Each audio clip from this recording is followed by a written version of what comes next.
Okay, we have a green box. We have a live counter ticking up, so we should now be live, which of course means welcome back to the Storytime Network. It is the Paradox Hour podcast, and it is once again the start of an anime season. It is winter 2023, and we are here to discuss premieres. Woo! The good Woo! and the very, The very good, bad. the bad, Edgy. the good, the bad, the boring, and the controversial. Ooh, and Boom. yeah. We have 43 premieres to bring to you today. The only one we haven't Holy brought to crap. you that was licensed is My Life is Irukai-san's Dog, because none of us were subjecting ourselves to that. No, that's a bit too far, even by our standards. And some of us have lower standards than others. Wait, you guys didn't watch it? I totally did. Wait, what? I know Coney offered to watch it for us, and I was just like, no, we're just not going to talk about it. We don't want to No, talk about it. No, we're good. We we're are good, only we're talking good. about it for this disclaimer right here. Pretty and that's much, it. yeah. Yeah. Like, it's just porn. No. Weird No, porn I'm at Not that. even the good type either. Yeah, weird porn. Yeah. They have the freaking table scene from Code Geass in it. I'm like, why? I'm like, Anyway, we should get started with our first premiere. The Angel Next Door Spoils Me Rotten. This one's kind of light, fluffy, cute in a yeah, decent yeah. kind of No, way. it's. I like it so far. It's It's interesting in that it's not like full-on diabetes, which helps Yeah. a lot. Yeah. So basically, our normal dude, main character San, I forget his freaking name. He sees the most popular Amane. girl in it. Amane. Oh, okay. Main character San. I'm gonna continue calling him that.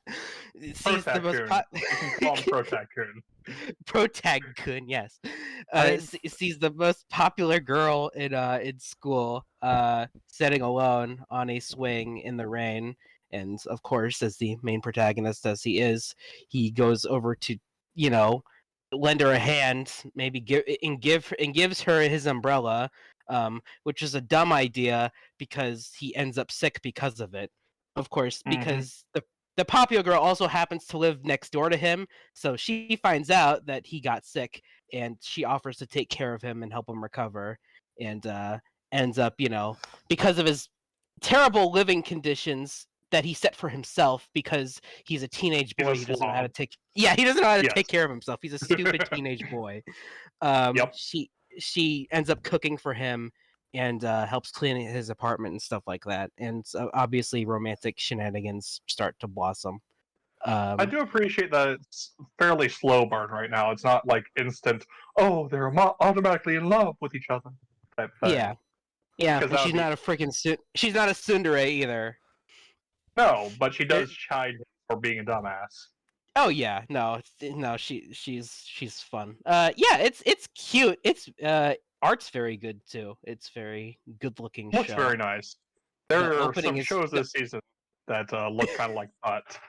Yeah, the opening is weirdly catchy. I wouldn't expect this kind of opening for this kind of show, but it's there.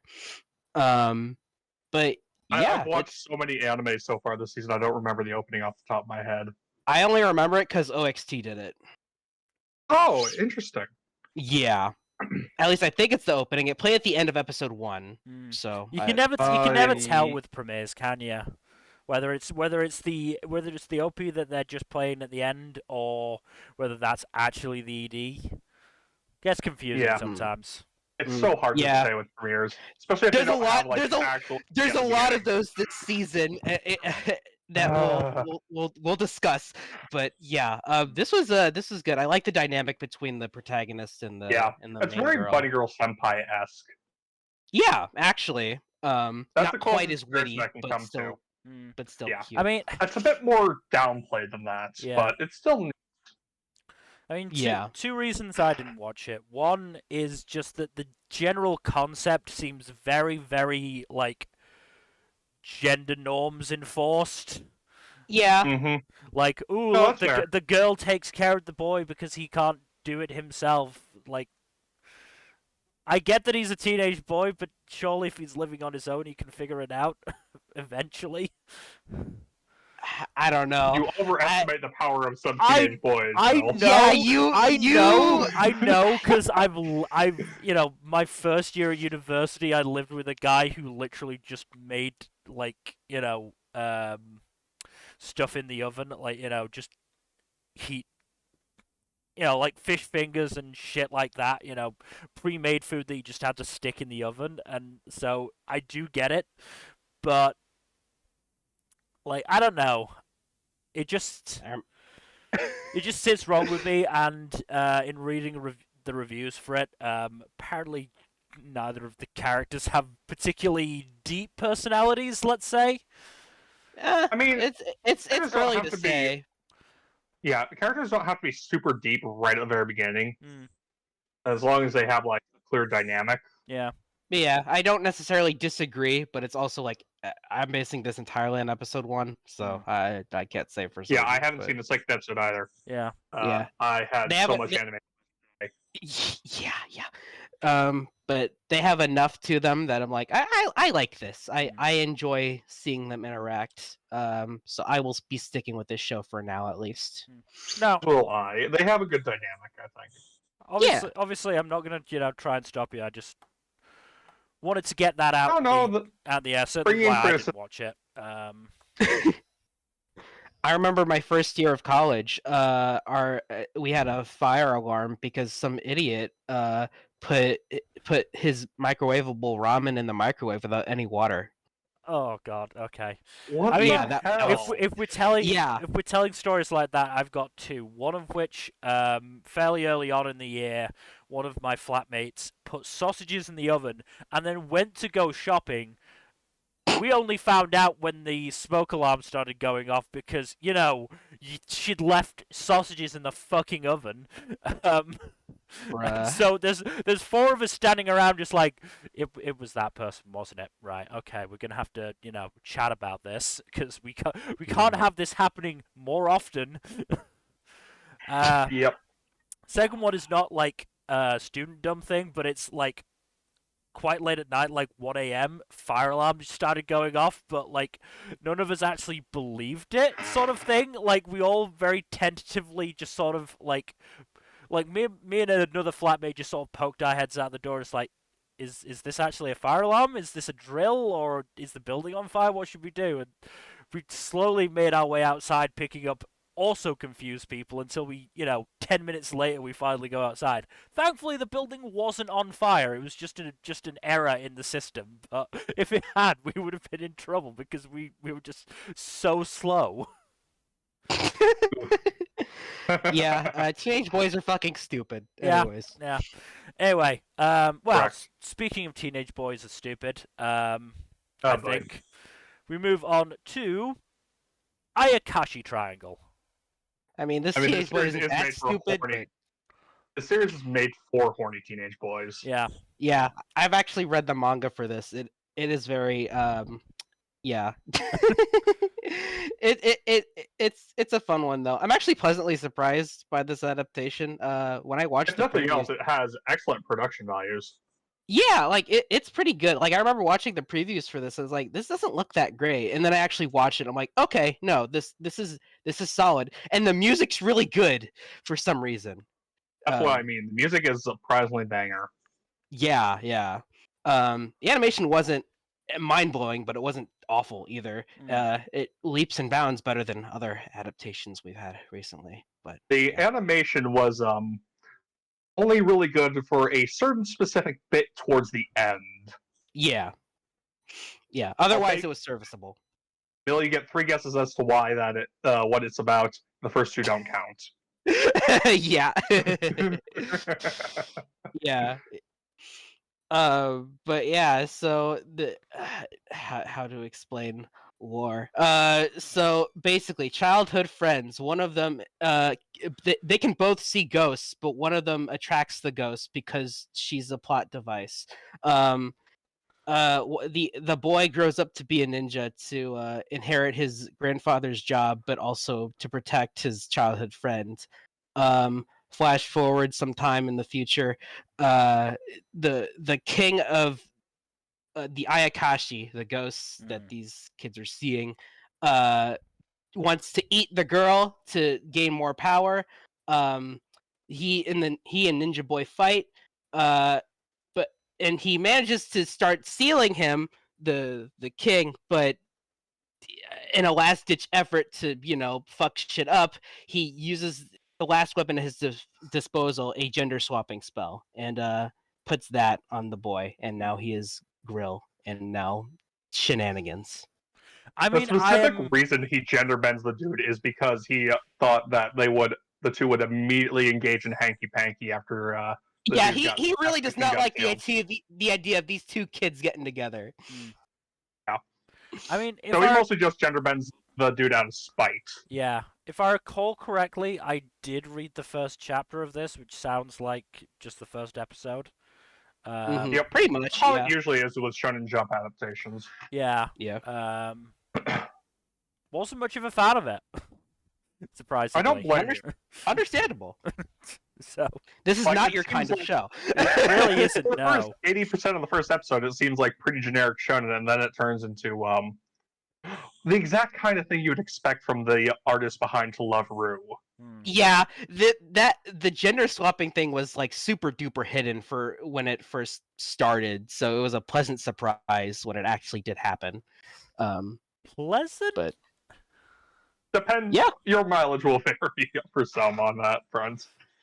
Yeah, it's not a trope that's universally adored, to be fair. Yeah, I mean, for the manga when it started, it was just the first chapter came out. It basically, they didn't say anything about the gender swapping, and then you read it, and then you get to the end and gender swap. So, yeah, it was pretty surprising.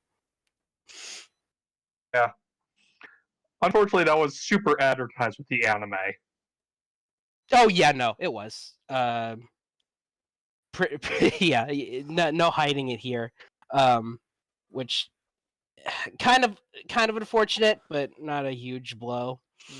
It's not something that they really could hide if they wanted, even if they wanted to be fair. No, not really, no. Not with how long the manga's been going on. Yeah. It's been like, what, 2-3 years?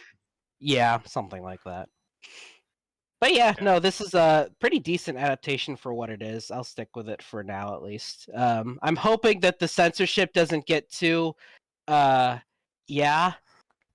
we'll censorship seems by the Blu-rays. Yeah, yeah, pretty much, yeah. And I'm not huge on fan service in general. I do genuinely just like this series for the characters and the actual story, but it's pretty distracting. Yeah. You know what? I'll give it 3 episodes, and if the fan service gets to be too much, I'll just drop it there. Yeah. Because the lore could be interesting, I will admit, and I am admittedly curious as to if Suzu will still be attracted to Matsuri even as a girl. I know the answer to that. Yes, I know of course the answer you do. to that. Yeah. But I want to. Oh. Yeah. If you drop it before then, I will tell you. But okay, sounds good. Yeah, but yeah, pretty good. So, all right. Okay, we can move on to the first show that I've watched on the list, which is BOFURI, I Don't Want to Get Hurt, so I'll max out my defense, season 2. I didn't know you watched this show. Yeah, I watched this and really surprisingly enjoyed the first season of it. It's a good show. It had no right being. It's a very It's a very good show. It had no right being as good as it was. Yeah. So before we start on the actual episode, was anyone else put off by the fact they played the season 1 OP like kind of right off the bat? I wasn't put off. I was surprised because I realized we're doing it to save on the surprise for the new OP at the end. Was that the OP? At least that's what I thought. Yeah, the one at the end was the new opening. I'm pretty sure. Yeah. Okay. Yeah. But yeah, I've got the song on my phone, and so I was just hearing the opening notes, so it was like, I recognize that song. Is that just the first season's OP? And then the visual started like, no, that's definitely the first season's OP. Yeah. That's 100%. But yeah, I mean, this was very much just a very simple reintroduction to Maple and her absolute bullshit. I love Her Maple. wonderful, so wonderful great. bullshit. And the incompetent game devs that are trying to figure out what to do about her. Yeah. Yep. I mean, I feel I for those. honestly kind of feel bad for them. Yeah, I feel for the game devs Yeah. a little bit because Maple just keeps breaking the game. Like, okay, we finally come up with something. Wait, boss, Maple and Pain are teaming up together. Oh, come on! What are we supposed to do with that? The two strongest players in the game. Yeah. Oh, Meanwhile, Maple is in her fucking what is it, xenomorph form that I forgot she had. Yeah, me too. Yeah. That was that I forgot only completely remembered about about it. that. I only remembered about it because I rewatched part of the show with my brother like a couple months ago. Mm. No, So I remember so we got to the season finale. I was like, "Oh yeah, Maple does this bullshit. It's great." like I remembered the angel form. I remembered the mech. Yeah.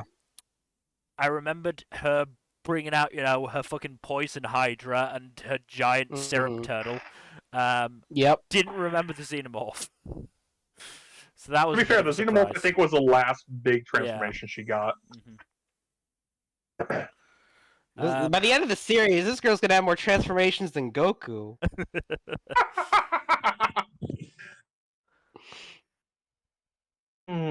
But yeah, this was just a really nice reintroduction to the characters in the world.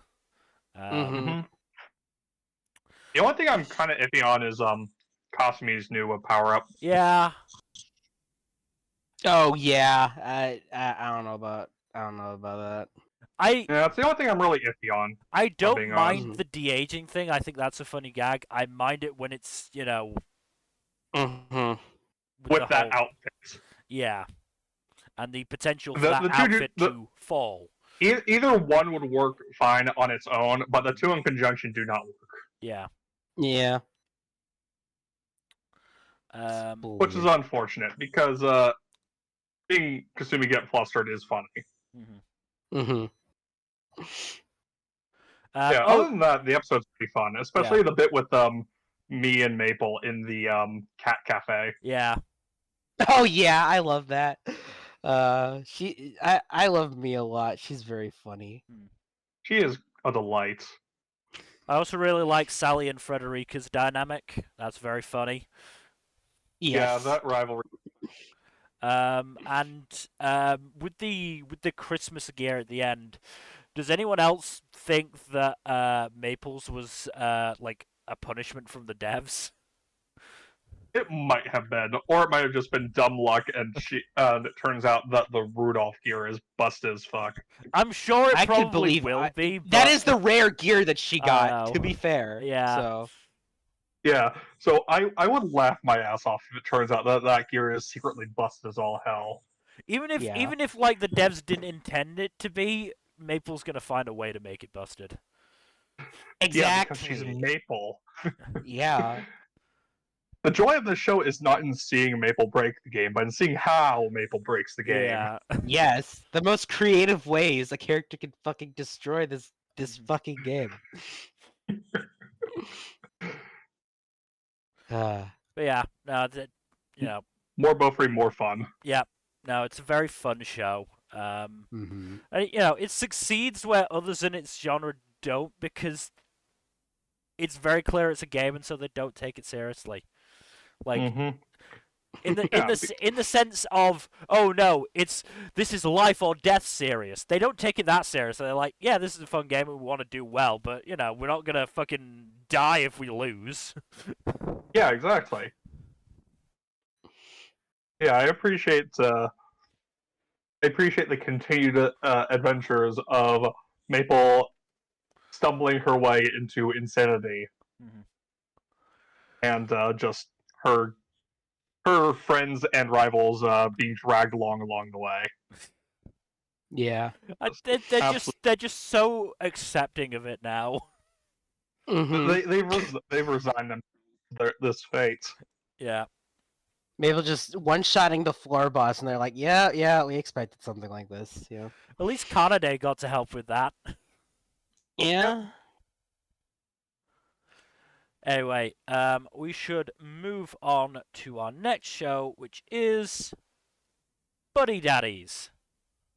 You mean This Spy one's a Family good season one. 2? This one's fun. No, this show's great. This is not Spy Family, and I'm glad it's not. It is but definitely not. But it has value as its own thing, and that makes me happy. Also, both of these two dumbasses need to take a parenting class. Yeah, They really are bad so parents. unprepared. They're really They bad are parents. So unprepared.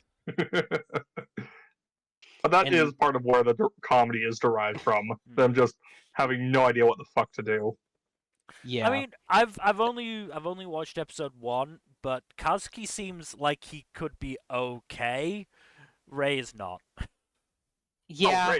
Ray is not suited to be a parent in the slightest. Kazuki at least has Minor some spoiler, of it down. but Kazuki is only partially capable. He is capable Only of partially. cooking, at the very least. And yeah, he can cook and he can clean, which are two very important things. But yeah, It's not, Ray is a not disaster. everything. Yeah. Ray is just the least put together person thus far. He has a PS5 though. That's pretty cool. Also, I know that people were confused about this in the first episode, but the second episode clarifies. Miri is not Kazuki's biological daughter. Yeah. She is the daughter of the dude that they ganked at the end of the first episode. Yeah. Yeah. Which is much funnier. Oh yeah, no, it is so much. What could possibly go wrong? a lot. Miri is adorable. She's also a tornado. Yes, she has. No, she is an adorable disaster. Also, Yes. no self-preservation. Thank God she's not a psychic. Yeah. No self-preservation. Yeah. You know, seeing Miri in action makes me appreciate just how intelligent Anya probably is for her age. Yeah. Like, this isn't to knock on Miri, it's just a showcase of, Anya's actually pretty smart. Well, she's selectively. She's intelligent in some aspects. Anya is good at keeping track of things, if nothing else. Yeah. Same cannot be said for Miri. Yeah, no. Although, do we know how old Miri is?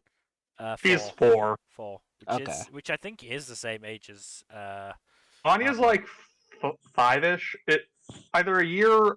Well, she's somewhere in the 4 to 6. I thought her age is kind of vague. Yeah, I thought the point was that like Lloyd needed a 5-year-old and A 6-year-old, yes. Was it a 6-year-old? 6-year-old because they're first graders.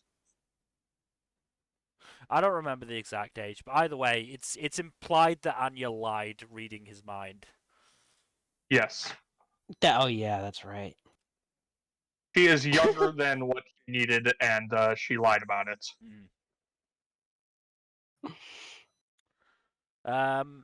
Pretty decent animation as well.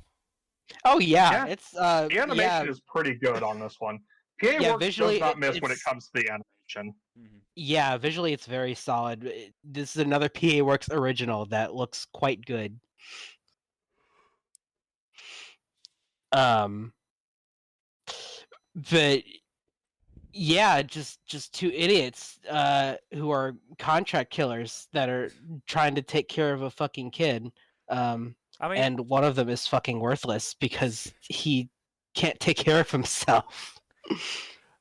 I mean, I'm also intrigued by the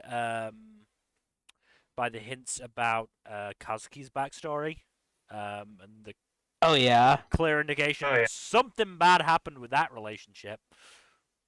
Yeah, I'm given Kazuki's assuming. behavior, I'm assuming the relationship imploded somehow, Hmm. or that I'm a ass- tragedy struck. I'm assuming that I don't think it's tragedy. I think he had a wife or girlfriend, and things were going well, and then contract killer, so things kind of just fell apart. I don't know. Yeah. She seemed I like mean, she it was is already indicated that he is pregnant. sending payments to her. Yeah, So I mean, Yeah, she seemed like she was already pregnant, which begs the question: where is that child? oh yeah. yeah. So Which the question seems is to lean if more towards the tragedy aspect of things. Mm-hmm. yes, we have no idea what happened there yet. We will Yeah. probably find out at some point, but the question is what happened and when we'll know. Also, the action animation in this show is pretty damn good. Yeah. Although these people can't aim for shit. Oh, no one can aim for shit in this show. No. No, Not unless it's Ray like point can. blank range. Ray can. He was pretty good at sharpshooting. Shot a dude in the head and then another guy in the thighs. That's pretty good. Yeah. Yeah, yeah. I mean, I don't know what those trays are made of that Kazuki was able to use one to block bullets, but Yeah, I was questioning that too. I'm like, whoa, that's a strong tray. What is that? Probably one of those fancy steel trays that they use, that they definitely use at high-end banquets. Yeah.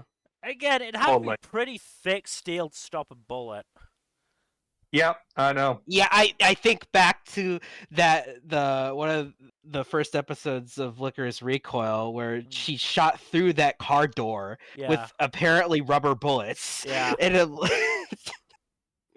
Look, don't think about it too much, okay?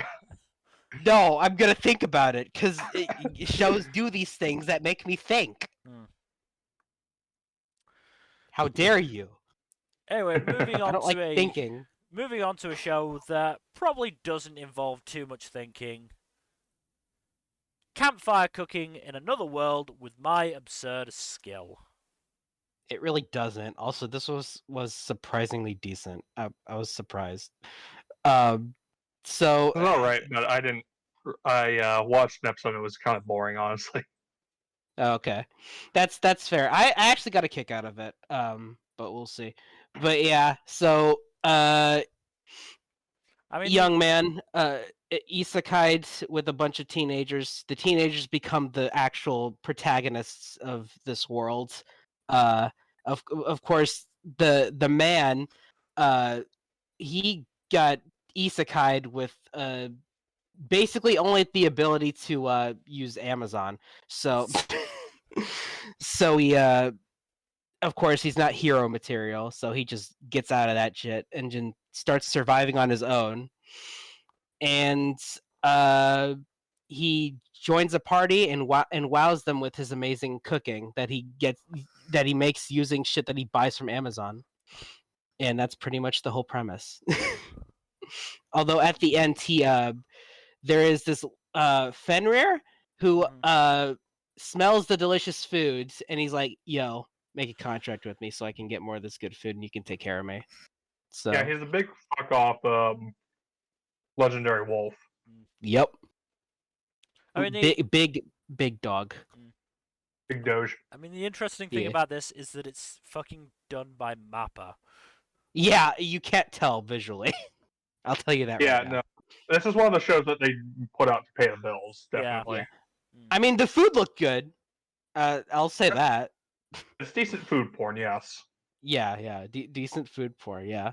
Yeah. Not a particularly amazing show, but I did get a kick out of it because some of the humor just hit the right spot for me. I don't know if I'll stick with it for the long run, but I'll at least watch a few episodes. I at least want to meet that slime. That slime's cute. Looks like a decent cast as well. Yeah. But we all know what Mappa's putting the bulk of their effort into this season. Yeah, but it'll be a while until we get to that one. Oh yeah. Oh yeah. But yeah, not bad, not amazing. It's kind of just it's I got more out of it than some others might, but we'll see what happens with it. All right, then. Moving on to our next show. Endo and Kobayashi Live, the latest on Tsundere Villainess Lieselotte? Yes. Okay. You can just say Endo and Kobayashi live from now on, honestly. Probably easier that way. No, he This has is to a fun say the show. No, whole I thing. have to say the whole damn name, okay? Otherwise, It's people the don't. Yeah. Lieselotte. Lieselotte is the how it's pronounced, if I recall Lieselotte. correctly. Right. She's mostly referred to Lieselotte in the show. Yeah. Because Endo and Kobayashi are big fans of the character, as it turns out. This is actually a rather unique take on isekai and villainous stories because it isn't actually technically an isekai. Like they're literally communicating with one of the characters in the game, and that the in-game characters perceive them as gods who are communicating with them via divine messages and such. So it's really neat to see how they this allows them to actually influence the outcome of the game to get the outcome to the story they want. They are basically able to do a fix-it-fic on this game because the routes that are available to them are not the ones they prefer to have. Do not have the outcomes they prefer. But yeah, this show is fun. Now that's gaming the system. Yep. No, it's a fun show, honestly. Like I do think it helps that Endo and Kobayashi themselves have a good deal of chemistry as well. Not to mention all the in-game characters have a decent chemistry, or at least the ones who are actually prominent so far. Yeah, Liese is a very fun tsundere, and not a violent tsundere, which is always a plus. Thank God. Yes. She's the type of tsundere who, when her mask is exposed, turns beet red and stops functioning. Just 404 system failure type thing. It's great. But yeah, It needs to play the sound effect every time it happens. oh, that'd be funny, but no, it's still a fun show. I would definitely recommend it if you have room in your anime watching schedule. Yeah, I've heard good I wouldn't things say about it, so I was planning on checking it out. I Just wouldn't didn't say make it's the my time for it. favorite this season. That would be a show we haven't gotten to yet, but it's still pretty high up there for me on my list. Definitely one I'll be sticking with. Cool. Up next, this one's on me. We actually missed a show. Oh, did we? Oh, Which says a lot about how I received it, which is Chillin in my 30s after getting fired from the Demon King's army. oh my god! I just completely forgot about it. this. Yeah, Oh yeah, I remember this one existed. I just apparently just skipped over it when I was doing the setup. That is too fucking funny. Because yeah, this was just fucking boring. It just sucked. like Dariel gets fired from the Demon King's army for not having magic, which is apparently the defining trait of a demon, which instantly made me go, so he's a human then. Yeah. Later in the That's what episode, it sounds like. revealed, yeah, he's a human.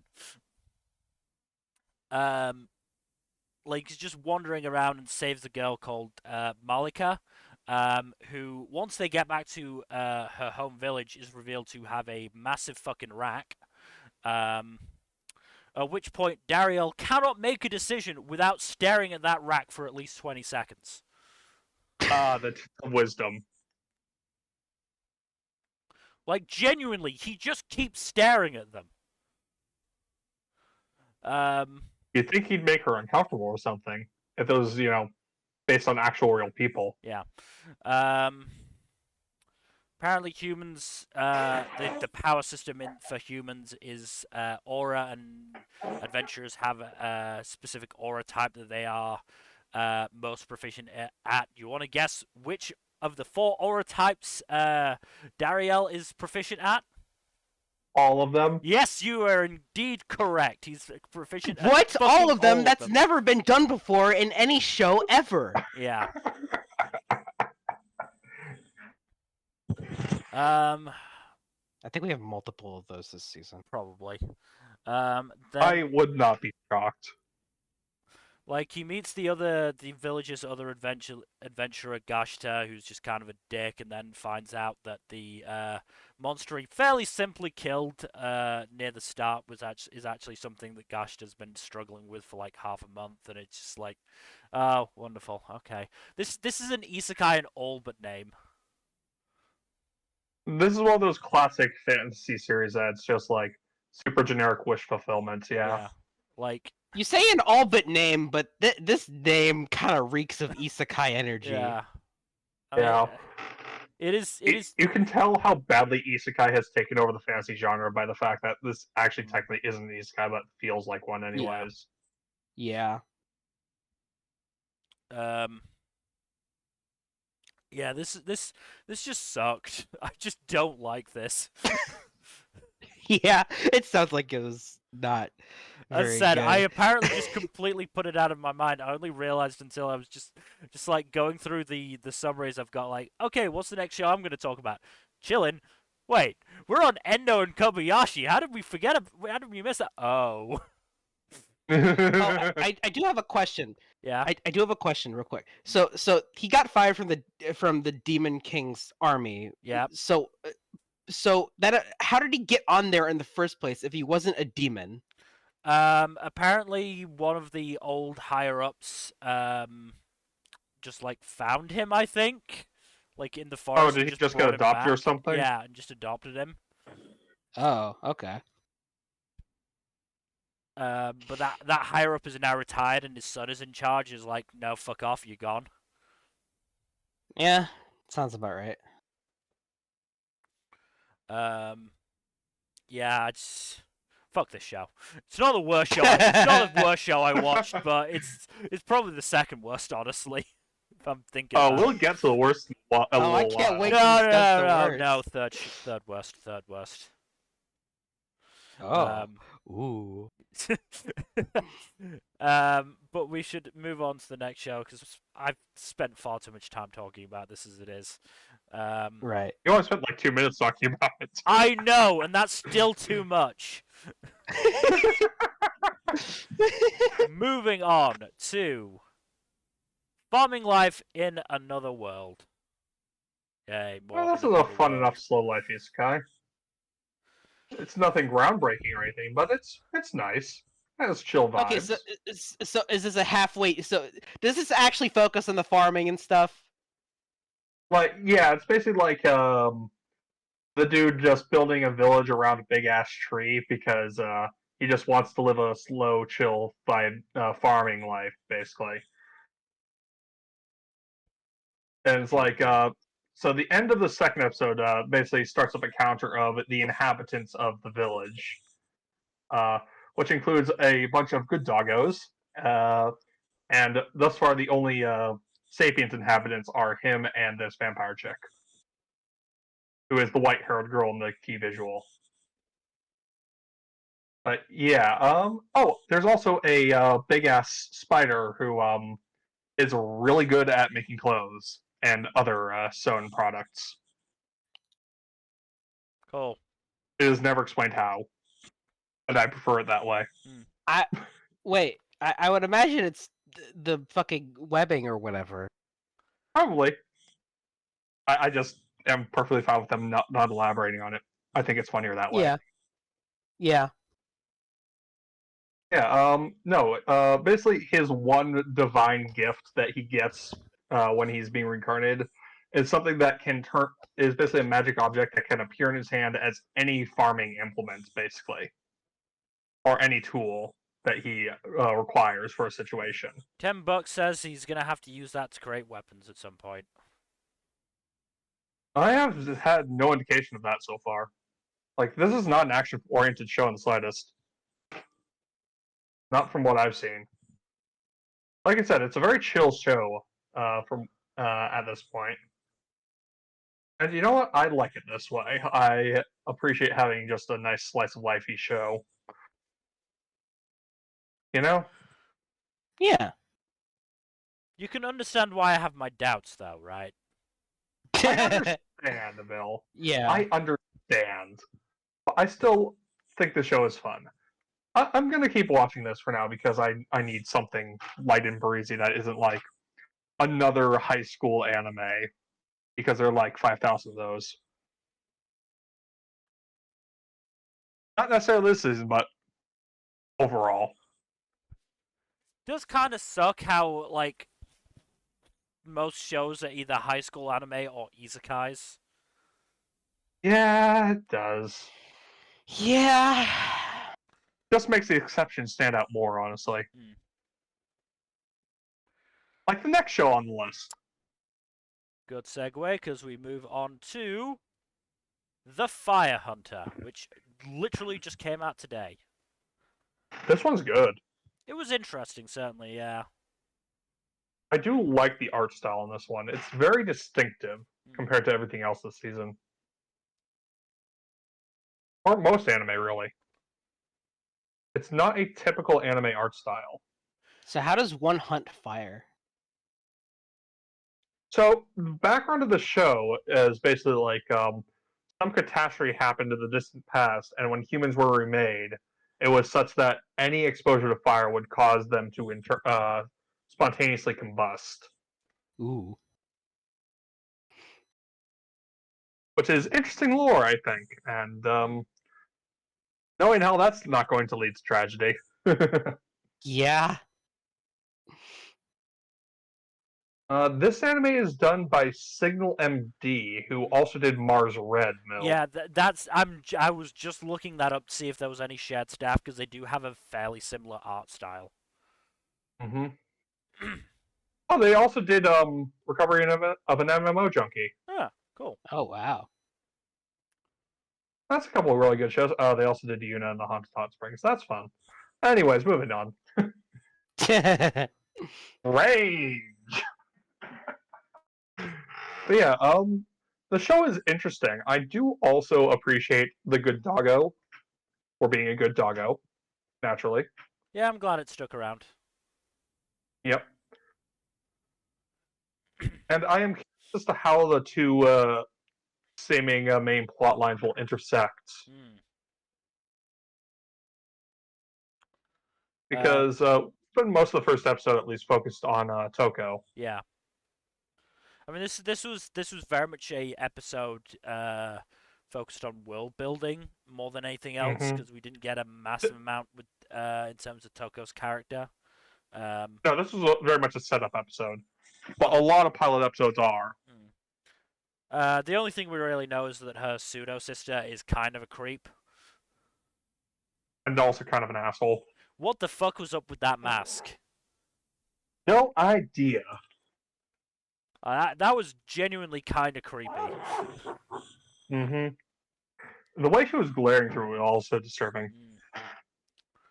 I also think the implication might be that she stole it.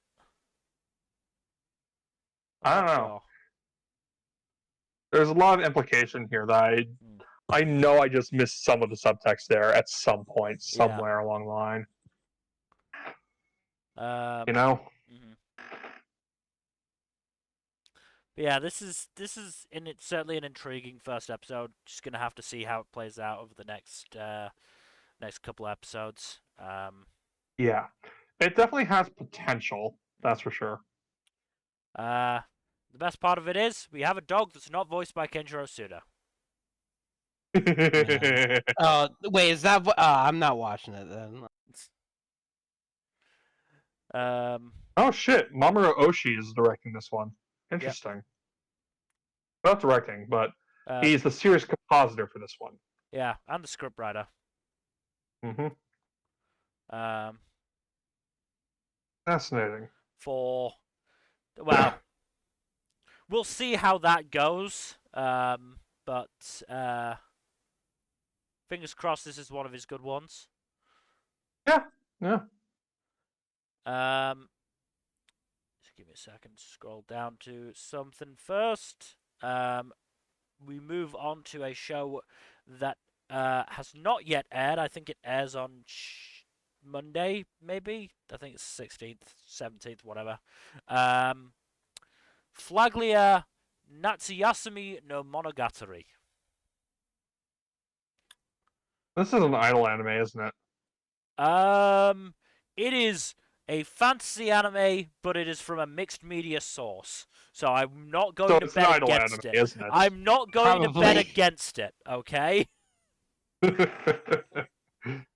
Um,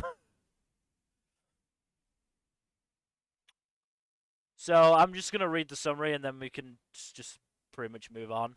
Iko, a Yeah. third grader, lives with his 4 older brothers in an old house in Tateyama. Iko's family has no parents, and according to his older brothers, their mother works in Tokyo. Despite being a bit eccentric, Iko loves his brothers who take good care of him, but they have a secret. They are wizards who live almost forever. The story unfolds of a family's summer vacation in a seaside town, happily living together while being caught up in the world of wizards. It sounds Yeah, with it, interesting, but it's just like, okay. Yeah, That is an idle ass anime key visual. that's why I'm saying it. An I would be happily proven wrong. idol group singing the OP. Yeah, this is an idol anime. Plus Yeah. side, Jun Yanoki's in this. I like Jun Yanoki. Yep. I mean, his roles are kind of a coin flip, though, because sometimes he ends up in some absolute trash. Yeah. Yeah, okay. But yeah, like, this... Mixed media projects can be very, very mixed bags. They can either be pretty decent or they can be utter garbage. So we'll see which side of the line this one falls. But we move on to our next show, which has actually aired, which is Giant Beasts of Ars. Oh, I thought it was the legendary Black Beast of Ars! I will not apologize for that reference. Yeah, this one's fun. How to put this? I really like the monster designs in this one, as well as the character designs are pretty neat as well. You can see a good deal of variety in the key visual over there, but the monster designs actually aren't there, but they are really neat. They feel suitably monstrous and alien, you know? The one thing I'm iffy on is the two leads have the classic dynamic of jaded, experienced male lead and innocent, slightly naive female lead. So I am not sure how they're going to handle that, but overall, it's still a very interesting show, and it has the undercurrent of, oh hey, the Empire that is pretty fucking sketchy is the one in charge right now. Figures. It always is. Also, that cat girl on the key visual, constant cat puns. So if you're into that, you have cat puns. Congratulations. Oh boy. Honestly, I am kind of impressed by how creative they get with some of them. Okay, good. It's not all the same cat puns. It's a little bit of variety in there. Yeah, no, this is fun. I do like the mix of sci-fi tech and the fantasy setting. I think more.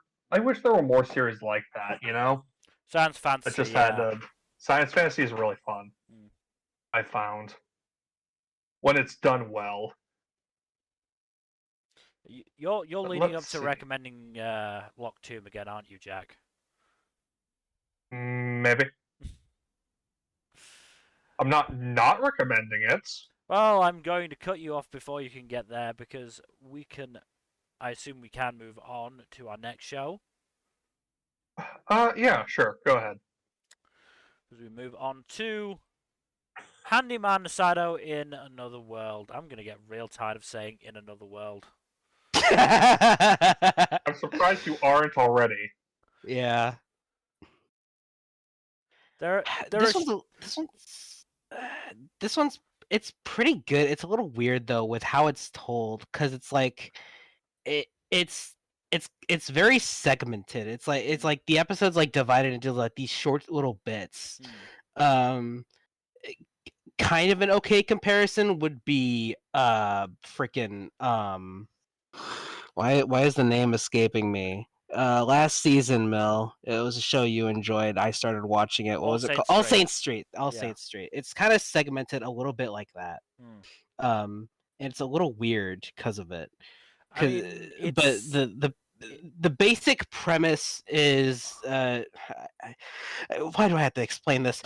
A handyman and a handyman is not Saitou, of course, is not very well appreciated for the shit he has, and he deals with a lot of not very good people with his job. I know how that feels. He somehow ends up in another world. I don't think it's ever explained in the first episode. He joins a party, and they apparently see value in him for various different purposes. And he finds a place to belong with them. Yeah, that's the main thing. Yeah.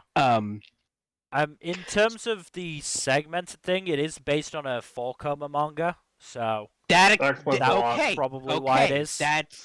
There we go then. And it's just also it's just not very a adapted manga, very huh? well. Yeah. Huh. But That's yeah, interesting. it's probably just not like adapted very well in terms of it feeling segmented. Yeah, I don't think it is. Like the best 4 comas are usually adapted in a way that don't make it feel that way. At Well, least I mean, not nearly as much. The one that comes to mind, Hitori Bochi, 4-coma, never felt particularly segmented. No, it really didn't. That was adapted really well. Yeah. So And with Boshi yeah, the Rock, that was also 4-coma, I recall correctly. which you'd never believe. Yeah. That's insane to me. But yeah, like it's not bad.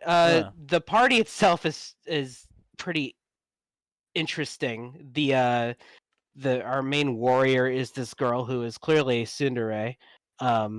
There's the fairy that very much likes money, and then the mage who is quite old and often forgets where he is and his incantations.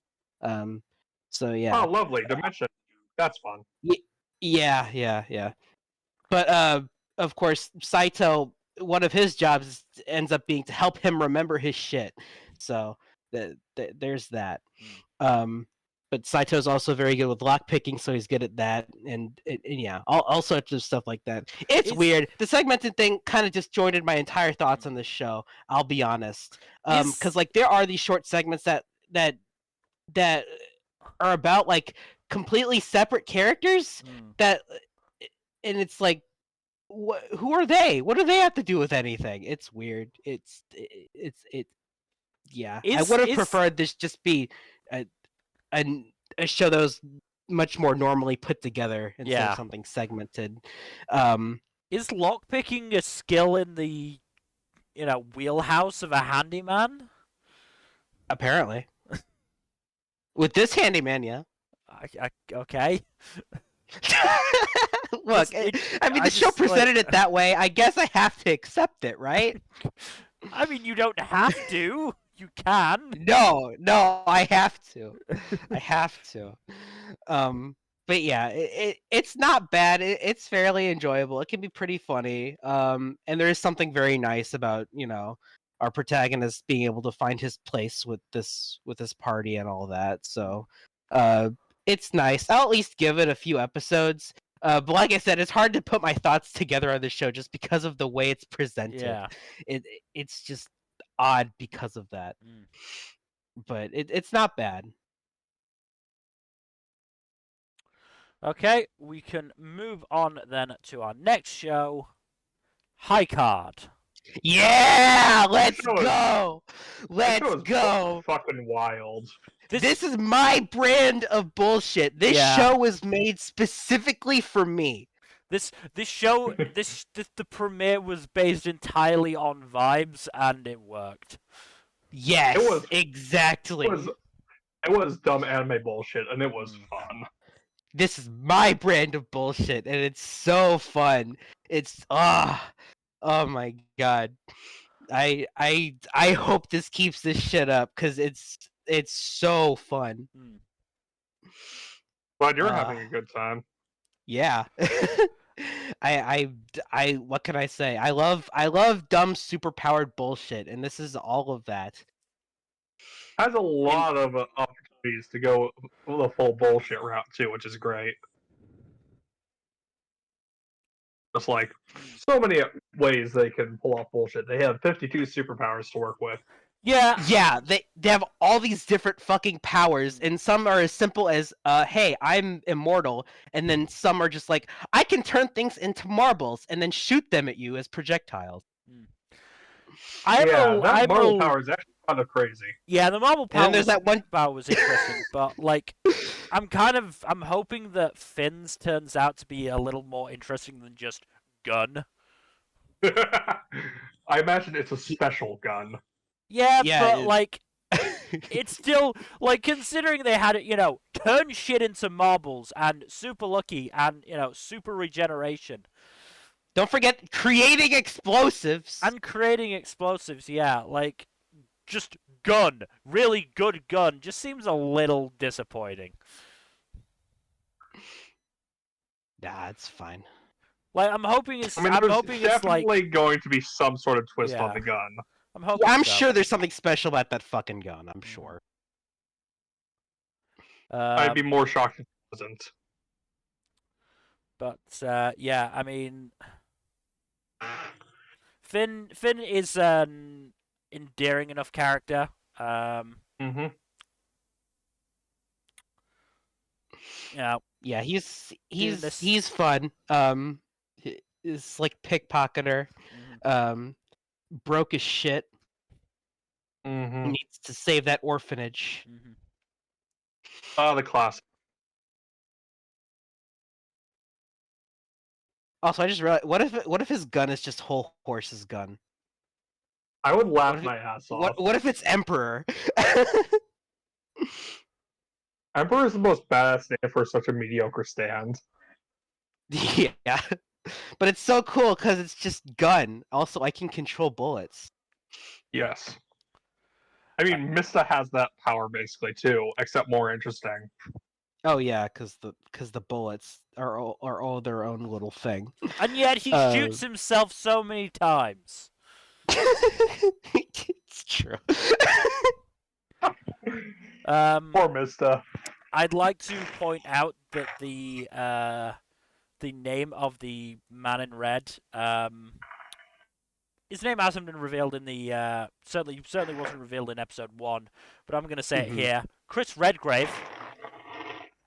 What? Yeah. Are the people who made this fans of Resident Evil or something? Possibly, yes. Or that they just picked it as a fancy English sounding name. I have to think that they have to know. Somebody involved in this production has to know that Chris Redgrave is the name of Wait! another character. This is one character just named please. Are you serious? Wait, what? There's a character named Sugar Peas. Yeah. Like what?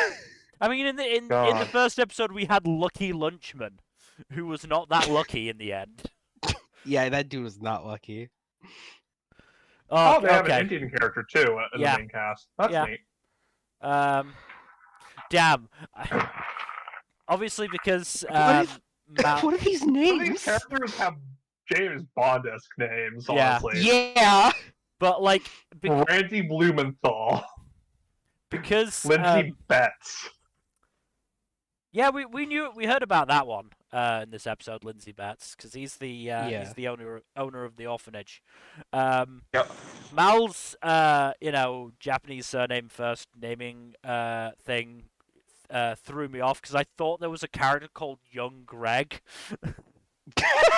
But no, it's Greg Young. But I was like, Young Greg, and he doesn't even look that young. Oh, Marble Guy is Also, Bobby Marble Dude- Ball. Yeah. Yeah, There's a dude named Blitz Broadhurst. yeah. What the hell is up with these names? Theodore Constantine Pinochle? Pinochle, I think. I think. And of course, Tilt. I This love is such Tilt. campy bullshit. This is No, such this campy. is this is Love so it. this is great. This is Like fantastic. this is a show that unashamedly knows it's dumb, and so it's Charmingly dumb. yeah. And so No, it's just those are playing the into it. best kinds of shows because that means they can just do all this kinds of entertaining bullshit and they can get away with it and no one cares because it's entertaining as hell. Yeah, I'd say yeah. I think Yep. it's Pinochle, which is a card game. Mm-hmm. Oh my god! Yeah. Of course. I would not be surprised if half of these characters have card game references in their names. Honestly, Oh yeah, yeah. I'm sure. Yeah. This show is dumb. It's dumb, but it's fun. Yeah. It Yeah. is fun. It's so much fun. I want to see the craziest bullshit superpowers that can come from these cards. I need all of it. All the crazy. Be ready for all the 52 crazy total bullshit. characters. Yeah. Huh. Also, that lucky card seems really nice. I'd like that. That Loki card seems kind of broken. Yeah, Oh, it it is seems broken busted as as hell. Yeah. Like Anything with luck-based powers is busted as all hell. Yeah. Because it's almost Yeah. impossible to do anything against that person. Though Bobby Ball found a way. Yeah. I did say almost. Yeah. Yeah, You have to apparently there's no literally luck against disable marbles. his power. But the other neat thing, adult cast. Yeah, that's always a positive. Oh How yeah. many anime revolve around children and teenagers? Yeah. Also, Finn's name is Finn Oldman, so I That's funny as hell. He doesn't seem that old. Mm-hmm. It's ironic, Well, like it's ironic, for having like the power of not dying. yeah, it's ironic, like young Greg, which is now I'm just gonna have to refer to him as that now. Young Greg, yeah. Also, the cast is pretty good on this one. They got Yeah. Gen Sato, Yoshiki Masuda, Rie Takahashi. Shunhori, Daisuke Ono. yeah, Daisuke Oh. Ono, And Daisuke Ono. Tomokazu Seki, Mm-hmm. Shigeru Chiba voiced Lucky Lunchman for however long he lasted. Yep. And of course, oh god. They got, yeah. It's just a really good cast, honestly. So all right, so my question is, where is he? Where is he? He's got to be here somewhere. Andrew Mel? Asuna is not in this one. No, Not that we he know will of show yet. up. He Not- has to. Not that we know of yet. I'm hoping. Not that's gonna that we stay know of there. yet, but give it time. He will be in this show. I'm willing to bet money on it. Well, we will have to see, but we should move on. We've gushed about this for long enough. Yeah. We'll have plenty Let's move more on to chances. something to gush. decidedly far less good. Yeah, Oh, from what boy. I've heard, Oh boy. the Iceblade Sorcerer shall rule the world. Oh boy. Did you watch this too, Number? No, but because I watched the preview and I'm like, I don't want to watch this. Yeah, I'm gonna be honest. This looks kind of like butt in terms of like animation quality. Also, the plot is pretty fucking generic.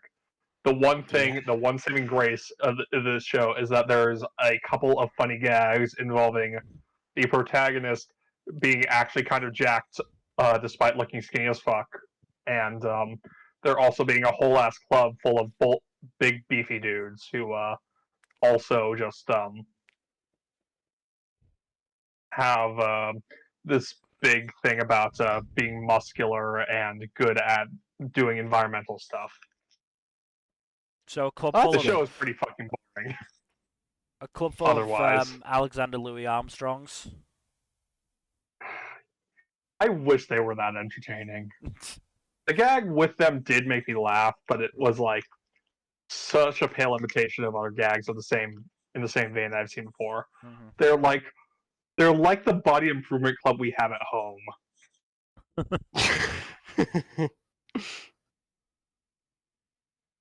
They're basically super ultra diet Alex Louis Armstrong. But yeah, now this show is just kind of mediocre in every respect. Yeah. Also, while the ED song is really good, I am very annoyed that most good chunk of the ED is just like pinups of 4 teenage female characters, which is like, why? Wonderful. Yeah, I'm probably not going to give this any more of my time.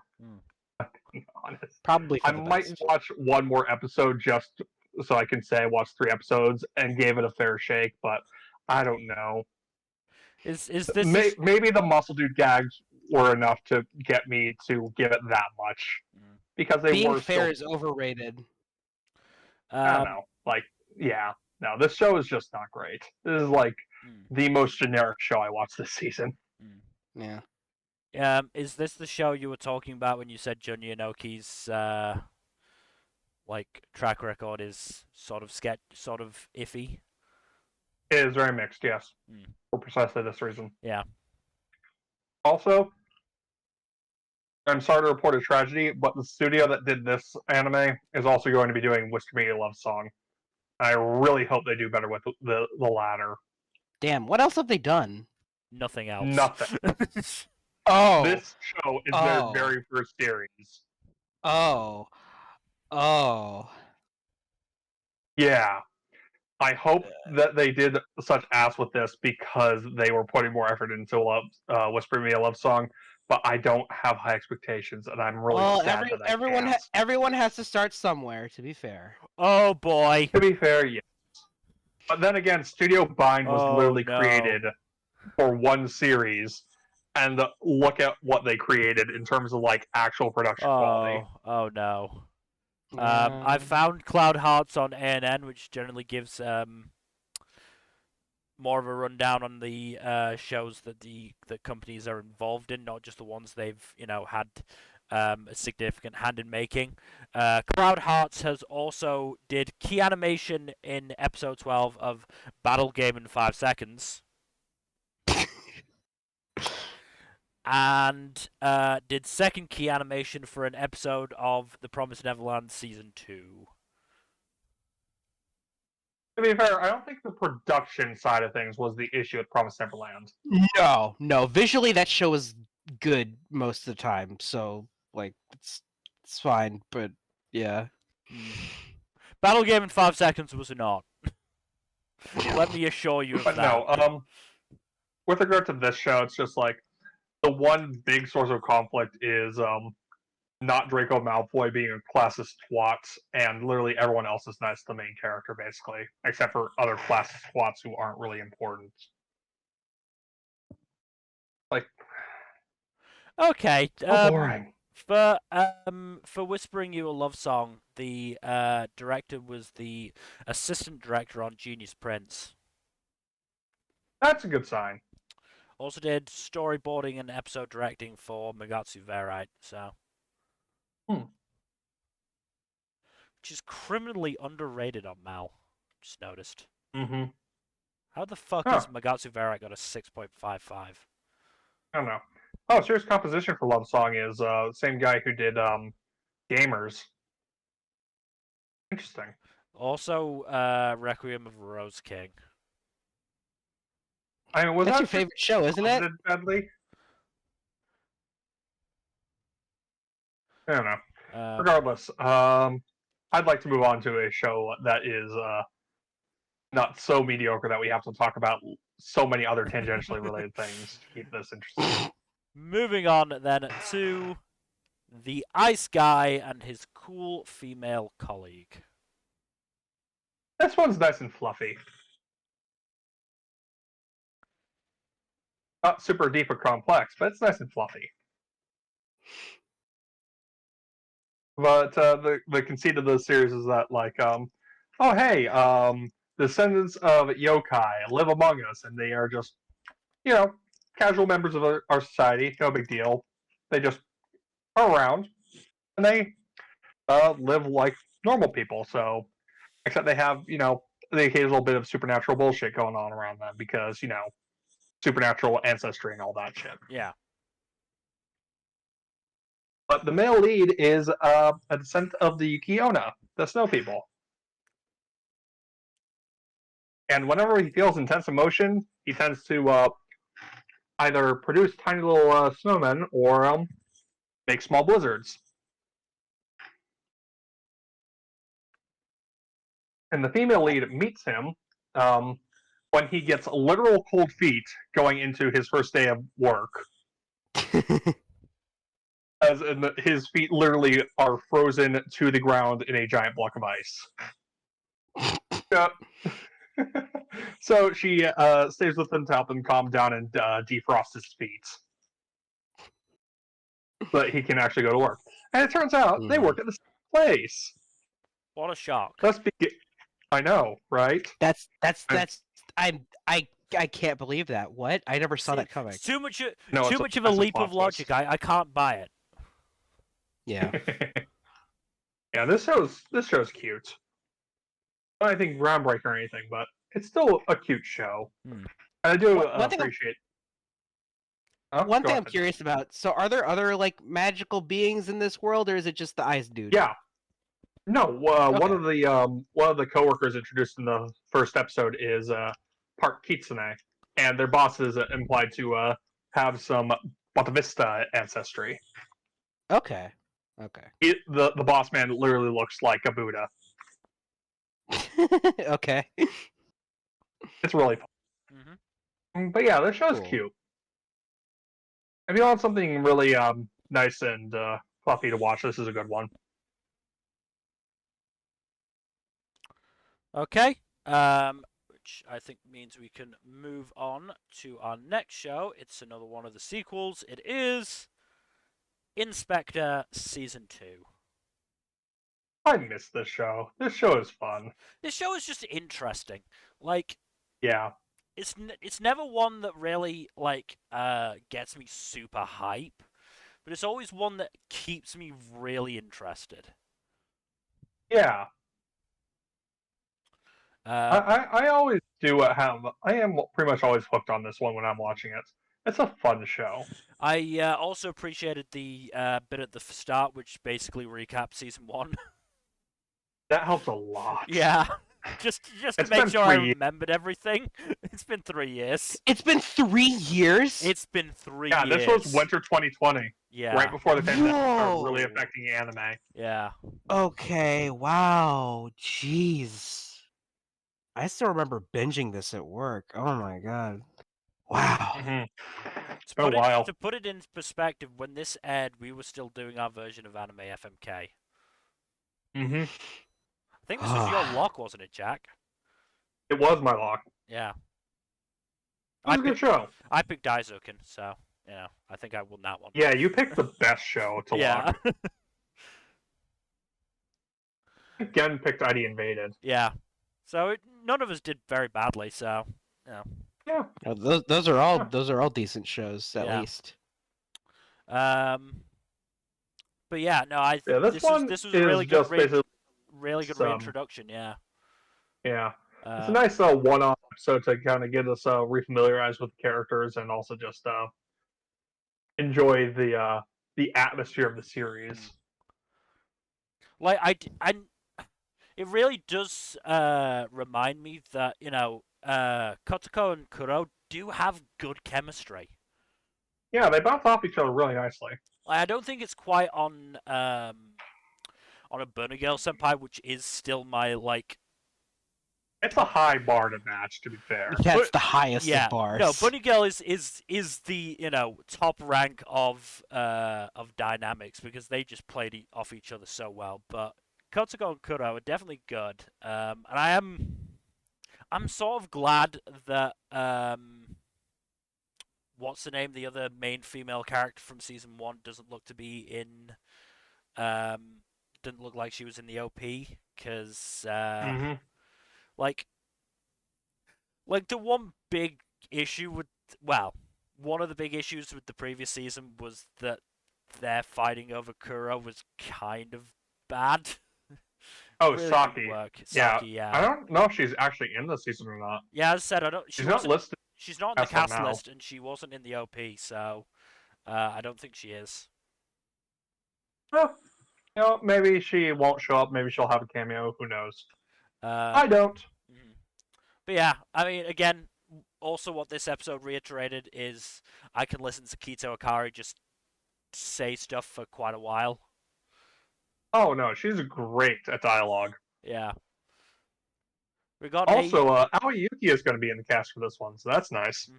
and we got a unusually. Well, she does tend to be in everything. Yeah. The female Fair. version of Kenjiro Suda. Kind of, yeah. I mean, Aoyuki has a lot of range, to be fair. Yeah. And we've got a unusually subdued Mamoru Miyano as Kuro. Yeah. No, he is sing the ED again. Nice. But yeah, Inspector is it's an interesting show. Like, oh wow, Aoyuki's in 4 shows this season. Like it's got action, but it doesn't rely on it. Yeah, no, it's one of those shows that's much more driven by plot and dialogue, which is interesting.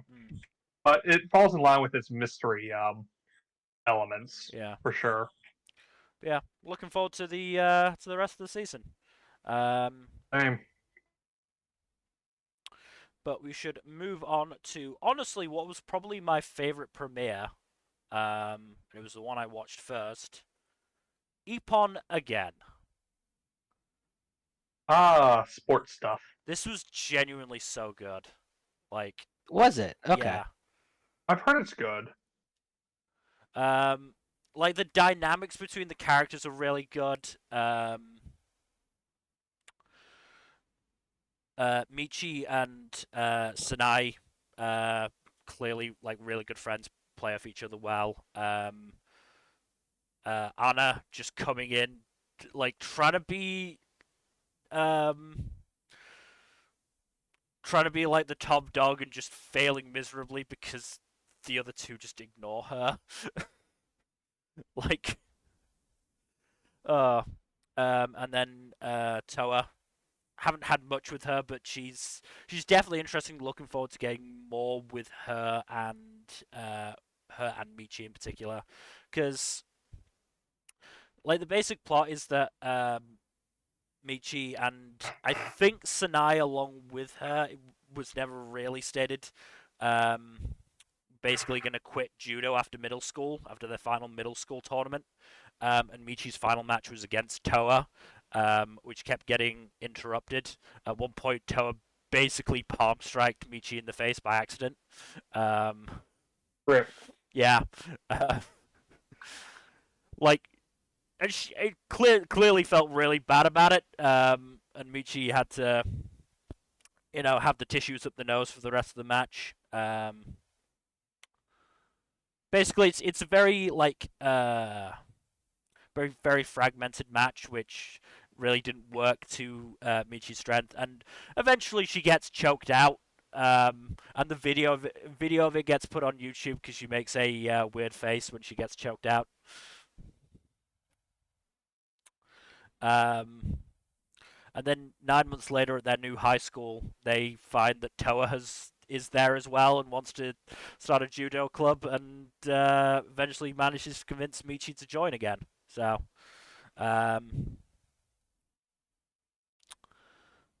but yeah, like again, there was a lot of there was a lot of talking between, as I said, Michi and Sinai. Really played off each other well. And when Anna was added in, that was really good. And the animation of the actual judo is also really good. It's some pretty intricate stuff, which was quite good. But what I like, or one of the things I like the most, is that like these are not your sort of typical anime stick thin girls. Mm-hmm. They clearly have some heft behind them. That's good. Yeah, so it does actually make the the judo feel more impactful. Mm. But yeah, I really liked this premiere. I'm probably, as soon as I get back to my room after this, I'm probably going to watch the next episode.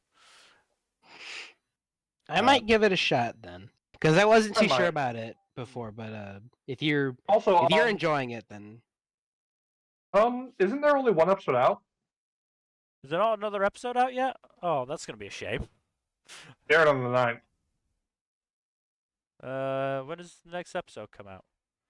Where is it? Tuesday, I believe. Really?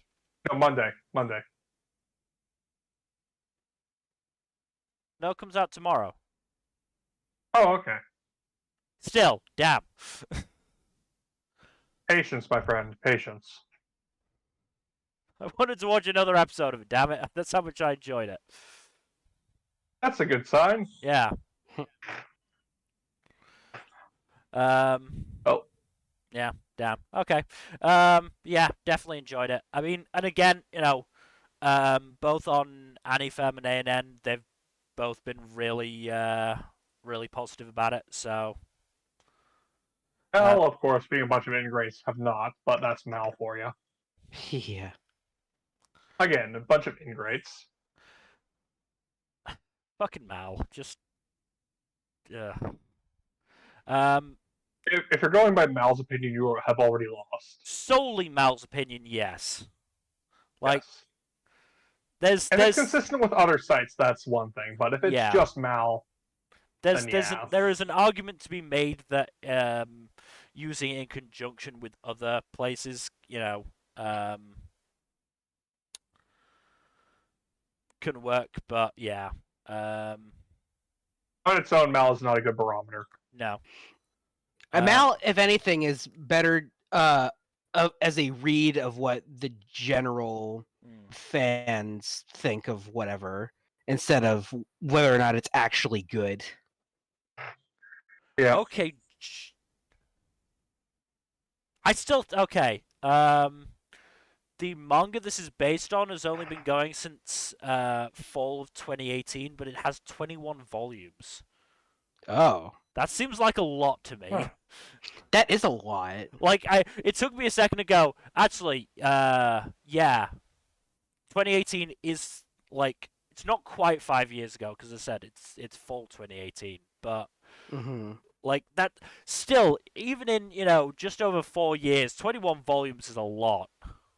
Yeah, that is a lot. Huh. They've been bringing out volumes real quickly for it, looks like.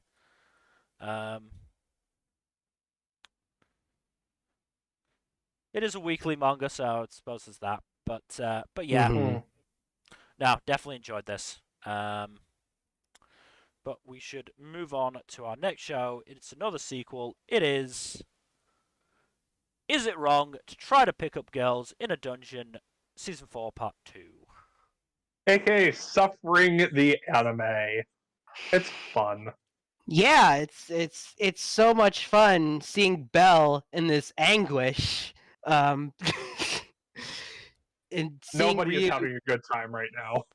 Yeah, no, everyone's suffering. Everything is terrible. The good news is some of Belle's allies are realizing something's fucky going on, and it seems like reinforcements are coming, but it's kind of a problem because both Belle and Ryu and the rest of the group are in the middle of life or death struggles right now, so time is not exactly a luxury they can afford. it's especially bad for Belle and Ryu because they're in the lower floors. They are who knows where in that fucking dungeon, and They're like a good 10 floors down below everyone else, at least. yeah. It's not a fun time for Have they Yeah. tried? Have they tried getting good? They've tried getting good. Easier said than done, though, when, they're also both very injured and tired. Yeah, like that's the thing. Like, they're both in very bad positions. Like, they're both very badly injured. They're worn out. They're out of items, and yeah, they're it's just They should have prepared better. okay. Going into an encounter, you got to be fully prepared. Okay. Wow. No one expected a plan to draw to draw out this freaking monster, and no one ever thought something like this would be possible. This is a scenario that was kind of impossible to prepare for. Yeah, it blindsided everybody, so. Yeah. But yeah, the rest of the party's off fighting the Amphisbaena. I think that's how you pronounce it. Amphisbaena, yes. Yeah, and they were doing okay at first, and then And then things started going horribly wrong. yeah, things started going wrong again. And As they do. two characters might be dead. They probably aren't dead, but yeah, They were not in great positions last we saw them. no. We can go into it in more detail on a 3-episode check-in. Yeah. But And the rest of the party gets their game faces on because like, oh hell no, we're gonna fucking kill you. I'm pretty sure is like the exact line. yeah, no, they're pissed. Understandably. Yeah. But yes, Danmachi's delivering as I expected it to. Also, we're gonna be getting more of Ryu's backstory and her previous her guild and all that. So I'm very curious. I'm sure that won't be heartbreaking at all. Oh no, of course not. Especially because we, they're all probably fine somewhere and definitely not dead. Yeah, no, they're dead. We know they're dead. It was established in like season fucking 1. No, that could have been a lie. You know it's not a lie. No, they're dead as hell. They got TPK'd. Yeah. So we get to see all of them die. Isn't that fun? Isn't that just exciting? Oh. Yeah, suffering. Woo! Woo! Anyways, Danmachi's really good. Can't wait for more. We're going to be going through it. Not as badly as they are, but we're going to be going through it. Yeah, we're in for a fun time. Yeah, we're in for some fun. Moving on, though. Moving on then to Kaina of the Great Snow Sea. Now, is this a good time? 3 of the fucking cold weather shows. Oh yeah, you did. I got Iceblade Sorcerer, I got Ice Guy, and I got this. Very cold. I don't know how, but I am the master of winter. Kneel before me. Could have given Jack Frost. Jack Frost. Could have given one. It up. is as prophesied. Could have given one up for Onimai, but no, you didn't want to take it. Now he's Jack Frost. I have not the ice shows. Yeah. Yeah, no, this is interesting. It has a very neat world to it. And while Polygon Pictures isn't like up to the tier of Studio Orange, they still do put out some decent stuff. I didn't think the animation like, was too bad, to be fair, yeah. The animation is fairly good. Did you watch this one as well, Mill? Yeah. Watched it last night. Yeah. Pretty good. It was pretty decent. So far, it's kind of hard to make early judgments beyond like world building neat and animation fairly good. But yeah. I mean, again, my worry is that Kaina and Ririha are going to be like forced together as, oh, the last young male and female, they got to fucking bang, don't they? Yeah, they got the bone down for the human race, yada yada. Yeah, it is. Yeah, I hope not. I hope there's more to it. But honestly, like I can see the series going in interesting directions just based off of the first episode if they execute it right. Yeah, I believe this is an anime original. It says mixed media. It's a mixed media project. So But this is a so first original I've adjacent. heard of it. Yeah. They already have a movie in production too. Oh, okay. I have not heard of that for something of this scope before. That's interesting. At least we know there will be more media after the show, so we know it's like doesn't necessarily need to be a conclusive ending, but or with like some closure. Yeah. I watched the whole thing. Anyways, this is still interesting. I do like the creature designs are pretty neat for sure. Yeah. I mean, yeah, it really does depend where it's going to take it in the next couple of episodes for me. Yeah, this is definitely one to give a 3-episode test. Yeah. I didn't watch it, but it did seem fairly interesting from what I saw, so I might give it a go. I think I'll probably just wait to hear what you guys have to say first, Yeah. but there's a good chance I'll watch this. Nice, that's nice. Also, a bunch of people fucking died. Yep. Cool. This show is not afraid to go out for blood. Jarug I love death. Jarug really fucking died. Murase's in this. Well, that's a hook for you, Mil. Honestly, it's a pretty fucking good cast. Yeah, no.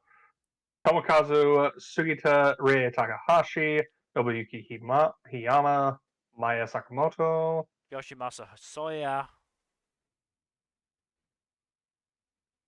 Lots of good names on here. Yeah. We only know like 8 of the cast so far, so yeah, good cast. Yeah, I'm interested to see where this goes. I'm willing to stick with it for at least another couple episodes and see where it goes from here. Okay.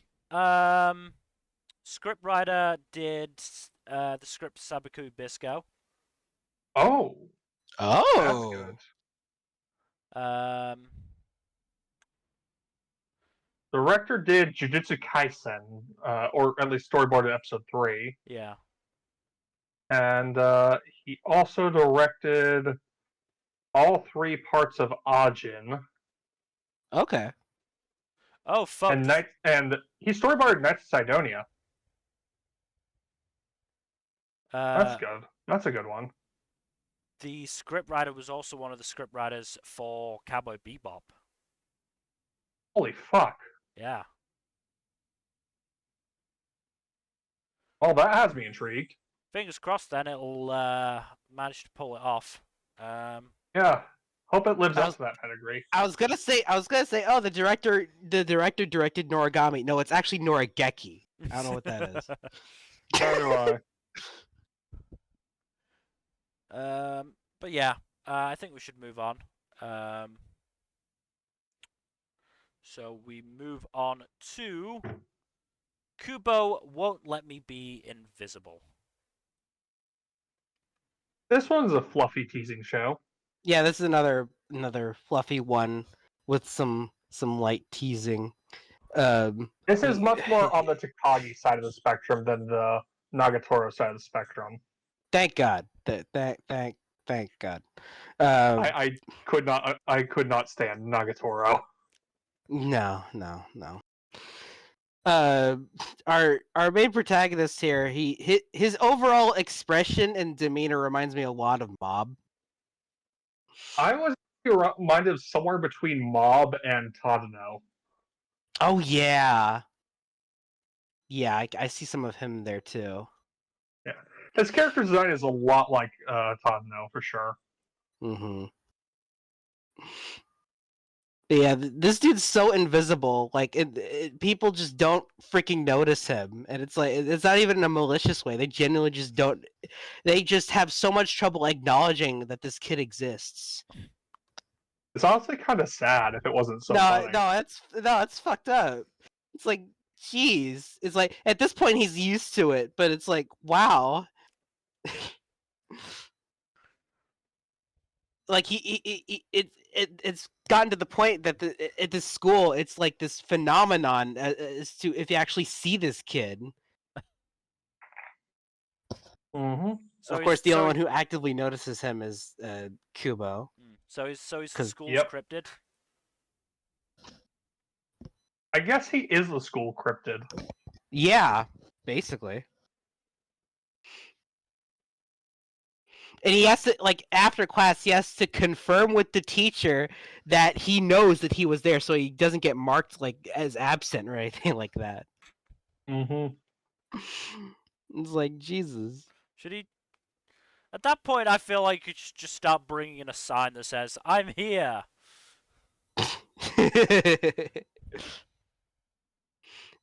The thing is, only the sign would get noticed, not Junta himself. Yeah, but Mm-hmm.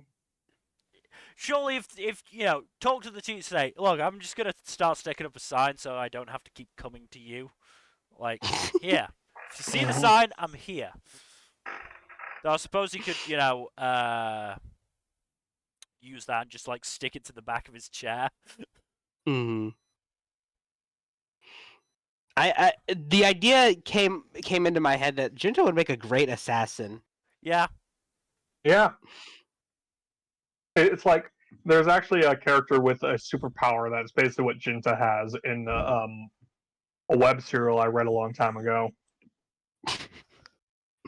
It was literally like people don't really notice them until they actually make themselves noticed. Yeah. Really neat power. But if it was like always active, like it is with Jinta.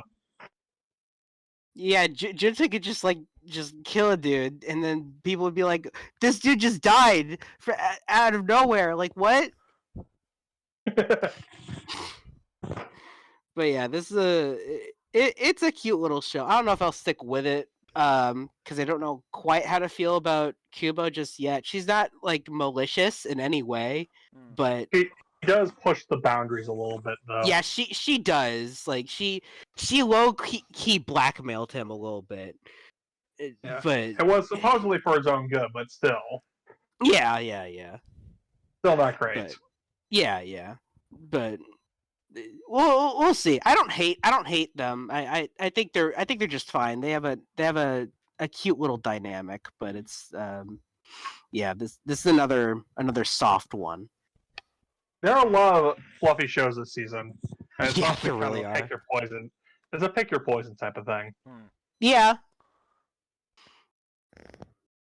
But hey, I don't mind having a few fluff shows to balance out my angst this season. Yeah, same here. But yeah, they're pretty good. Well, I'll stick with it for now. See what happens with it. As will I. Alright, moving on then to our next show. The Legend of Heroes, Trails of Cold Steel, Northern War. This was meh. Have you played any of the games, Mill? No, which is the issue from what I've heard. Yeah, well, honestly, even from fans of the series, I've heard this is kind of meh, so. Like, I kind of like Lavi, but, like, just there's a lot of talking about, the general state of the world and the war that I'm just going completely over my head. Mm-hmm. I'm sure, because the Trails franchise is quite large, and it's all this huge story about this world and everything. It's like the One Piece of RPGs, which is huge ongoing thing. Yeah. It's a lot. So I haven't started it myself yet, but I do intend to soon, which is why I didn't watch this. But it's it doesn't shock me that people would get confused very quickly. I mean, as I said, I liked Lavi. I liked her dynamic with Tak and Ivano, the two faceless soldiers that are actually pretty good, but I'm probably gonna die sometime in the near future. The fact that they haven't shown their faces, and I'm fairly sure they're not on the cast list, makes me think they're probably doomed. Yeah. I mean, not that I'm going to find out. I'm not watching more of this, because it's just like, I don't understand what the fuck's going on. Yeah, I'm sure. Like, the action was okay. It wasn't amazing. What What studio's doing this? Off the top of my head. I remember checking earlier and I already forgot. Tatsunoko Production. That is Right. not a name I recognize. It's one They I are vaguely doing- recognize. They did Pre-Magi and Joran, and they're doing this anime called Pole Princess this year. which is not. Which reading the. Okay, no, it's exactly. It's kind of what I thought it was. Okay. What were you expecting it to be, Emil? Honestly. I was obviously expecting it to be about pole dancing, but then I was like, just saw the first part of it that was about a planetarium. I was like, okay, it's not what I thought it was. And then I read more of it. It was like, nope, they're doing pole dancing. Okay, but I don't think. Oh wait, hold on. They did Samurai Pizza Cats. Hold on, this is a goated studio. Oh my God. They also did Mute King, Dancing Hero, which I think you Oh, watched, yeah. Nmbr. Oh, they did The Price of Smile. I remember that mediocre ass show. Infinity Force. Oh God. But yeah, it's just sort of all like, this is making me think I should probably just play the games. yeah, probably. Yeah, you should. Like, apparently this is meant to be a side story away from the main story of the games, but like, yeah. Yeah, this like takes place in between two of the Cold Steel arc, I believe.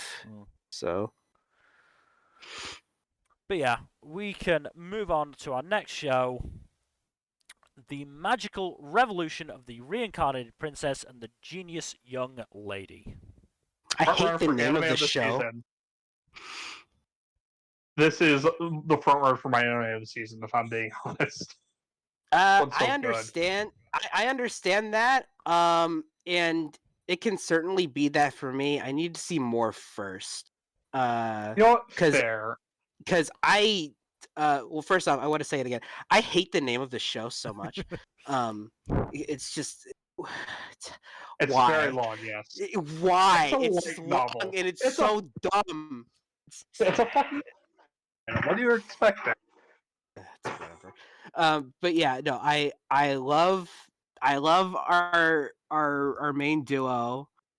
They're great. They have really good chemistry so far, even if it is just early on.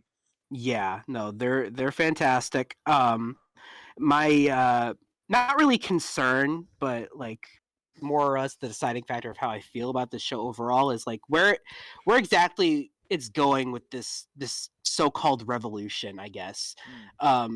It's like what are these like two a going to? technological revolution type thing. Yeah, exactly. It's just, I'm wondering. I just want to see how things develop moving forward. Basically, you know, I'm just very curious about that, and that's kind of what's keeping me from being like you know anime of the season just yet. I do love it so far, especially with you know them being very much upfront about the protagonist being gay. Yep, she is. Yeah, basically in episode 2, she outright says that she is like she has no interest in marrying a man at all, and would much prefer to marry a woman. Like that's like said outright in episode 2. Yeah, she said it to. She proclaimed it to her father as a wee child, and clearly Yeah. her feelings have not changed since. Yes. Also, I'm curious as to what the hell is going on with her freaking brother and his original engagement there. What happened? Because she got accused of all this shit, and she clearly didn't do anything. But I don't think he was making that shit up. I'm pretty sure he engineered it so that he would have an excuse to break off the engagement because he Maybe, clearly but resented. Yeah, but I don't think he made that up though. It doesn't seem like it to me. I could be wrong, but that's just the sense I don't know I if he got. made it up so much as he engineered the stuff to happen in order to justify breaking off the engagement. Oh, I see what you mean. Oh, okay. Oh, I'd like to Yeah. think he's not that malicious, but I mean, he's clearly very resentful about basically everything to do with his position in life right now. yeah. No, that's which understandable, honestly. Like I don't blame him in that regard, but Yeah. I don't blame him for being resentful. I blame him for being a dick about it. Yeah, no, he is a dick. Very much so.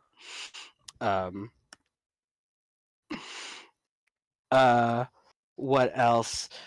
Oh, I really like how Anna says to Yuffie, I'd really like love too. And Yuffie's like, you want me to fall in love with magicology, right? With magicology, right? It's like Right? that Star Wars meme. Yeah, it's literally the Star Wars meme. I don't know if that was intentional or not, but it was very funny. It was very funny. Yeah. Ernest is such a fun protagonist. Oh no, she's delightful. And I don't know how I feel about the whole reincarnation thing, because it's like Sure, it's only like a tertiary element that basically is just like there to give her ideas, and that's it. I know, but still, it's whatever. It's fine. It's fine. It's fine. It's fine. It's just it technically makes this an isekai, and that irritates me. You know what? Fair. Yeah, it doesn't need to be an isekai. You know, she's playing two of my favorite characters of the season, 2 seasons in a row. The voice actress, because Sayaka Senbagi voices both Anis, and she also voices Kikuri from Bocce the Rock. Oh, really? That's great. Love it. Absolutely love it. That's lovely.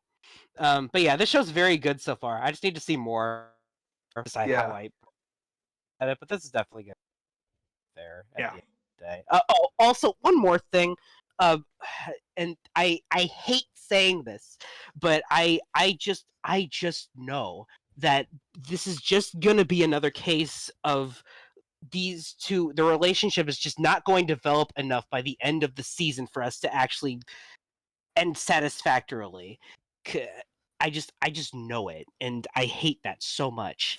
I do know bits from the source material that tell me that that might not be the case depending on the pace they choose to adapt this at. Yeah. It's just, but there's a very real chance that this will just be Executioner again, and I hate it because I don't want them to rush things, but at the same time, I want the satisfaction, you know? Yeah. Yeah, I get that. But this show's very. That. Yeah. I do have to say, the show looks great. Oh yeah, looks really visually great. It looks fantastic. Same studio that did Parallel World Pharmacy and Saints Magic Powers Unlimited. Oh. There are 2 other isekais that are actually pretty good. That's okay. Cool. They have a track record with actual good isekai, so that's nice. Yeah, that is very nice. Actually, good isekai. I forget it exists sometimes. Yeah, it doesn't exist.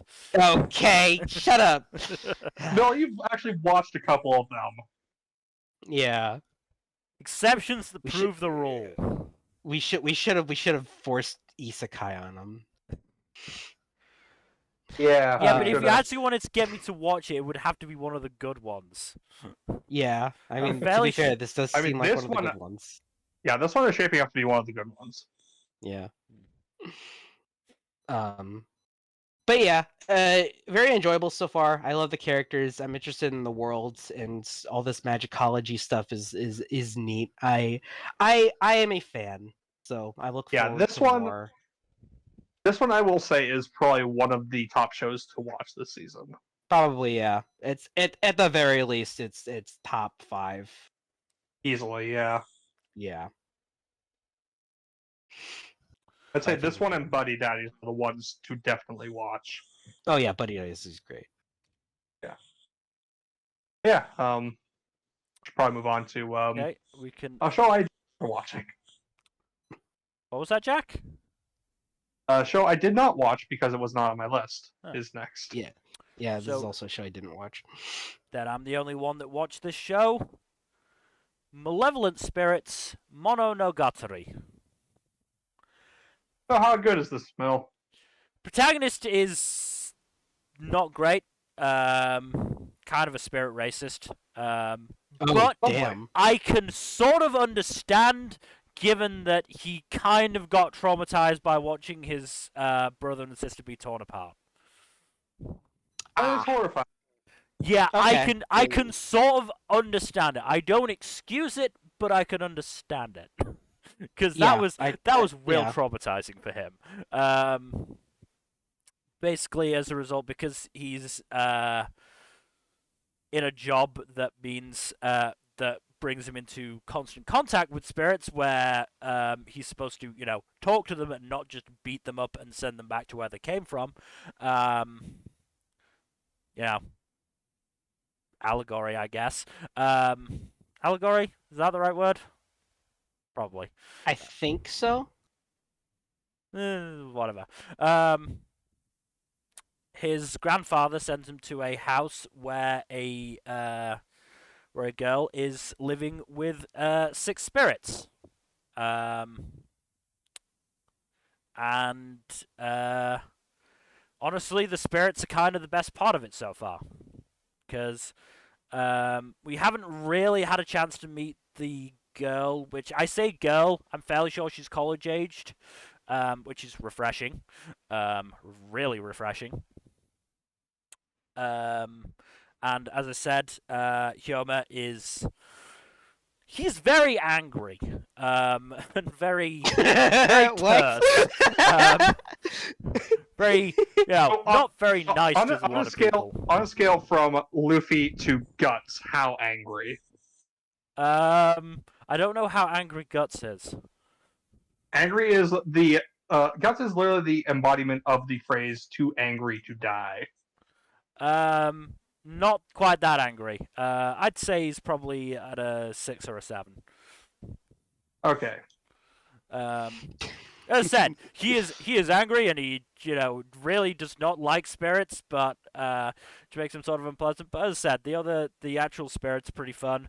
There's a guy called Kushige who's got a really neat beard. Hasn't talked yet, and does. Oh God, he doesn't even have a voice actor on Mal. I'm not sure he's gonna talk the entire time. Oh. I don't think he's gonna talk. He opens his mouth, he's just Kenji Osuda. Oh no. Haori is voiced by Miyuki Sawashiro. Oh, cool. So I'm just looking for something else she's done that we might recognize. She's Kyoko in Fruits Basket. Oh, no wonder I thought her voice was a bit weird. She's Darky in Demon Slayer. Ah. Okay. But yeah, I mean, this is another one that's on my, okay, I'm giving it 3 episodes, but it's kind of got to shape up if it wants to survive. Said really need to see what Botan is really like, because there's only so much those 6 can do to carry the show, and a lot of the weight is on Kushige's beard. So there's only so much that beard's gonna take before it rips. Yeah, I mean, it was sort of interesting. Fighting was decent. Hyoma's got an interesting power, which is basically to erase stuff, I think. Like, one of the spirits, Nagi, attacks him with a pair of swords, and Hyoma just sort of erases part of them, so the top half of the sword just, like, falls off. But yeah, as I said, definitely gonna need more. Gonna need to see the next couple episodes to see where it goes from there. But I'm hoping it does well, because it seems like an interesting enough series. Okay. I might take a peek depending on where things go. I mean, I might watch it, but my list is pretty stacked as it is. I mean, the OP made it look like there's a lot of characters, so we'll see how it manages to juggle that. But yeah, I'm okay to move on to the next show, which is Me and Roboco, which didn't get licensed for some reason. Okay, so how'd you feel about it then? I've heard it's good and like the referential humor is funny. I didn't sort of I didn't read it when it first came out in Jump because I was feeling very aggrieved at Gag Series because I think that was just after Phantom Seer died, or it was around that. Ah, I mean, it's not. It's not saying much to say it was in a period where I was feeling aggrieved about Phantom Seer, because I still feel aggrieved about Phantom Seer, but yeah, I think it came out somewhere around Phantom Seer's death. So yeah, I was not feeling happy about about Gag manga at the time. Um, but I don't know what the anime is like. It's probably decent. It's 3-minute episodes, so it's you know it is what it is. Uh, I all I can do is give a big old shrug to this. Um, but it was worth mentioning, seeing it was on our list. So we could it does move. surprise me how it wasn't Yeah, licensed, but as we mentioned earlier, the referential humor may have been a reason for that. yeah, Maybe. maybe. As I said, it would be weird for Jump to be like, no, you can't include any of the references, but that's the show. You still can't do it. Like it would just be weird. But Yeah. you know, Yeah. Jump is weird. High Yes. School Family You know still how lives. you know how Jump and Toei and such are about like literally anything remotely copyrightable. Hmm. But we can move on to the Misfit of Demon Academy Season 2. I love this bullshit. This is such fun bullshit. Remember, did you watch this one or Not yet. I've been planning on it. I just haven't made time for it yet. I'll try to binge it before the season. before the 3 episode check-in or? Probably after that, but Oh, okay. Oh, have you not watched the first season? no, I didn't. Oh, I thought you did. I No, wonder why. no. Huh. But Because it just seemed like dumb bullshit. But I learned it was like the good kind of dumb bullshit. So the kind of but, dumb bullshit that makes High Card look tame. yeah, I know. It's I've heard great. some of the stuff in this show, so I kind of have to watch it.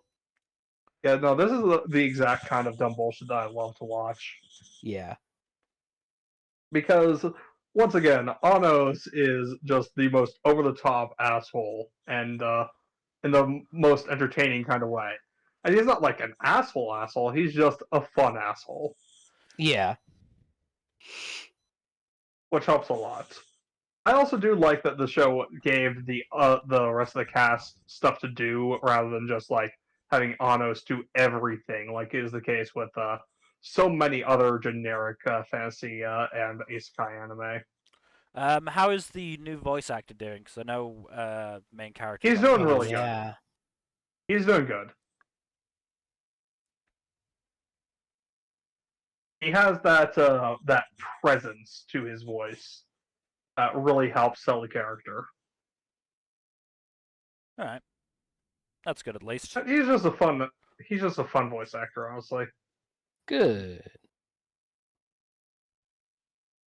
Yeah, no, this is a fun show. I really like this show, and I would highly recommend watching the first season at the very least. It's just a good fun time. Hmm.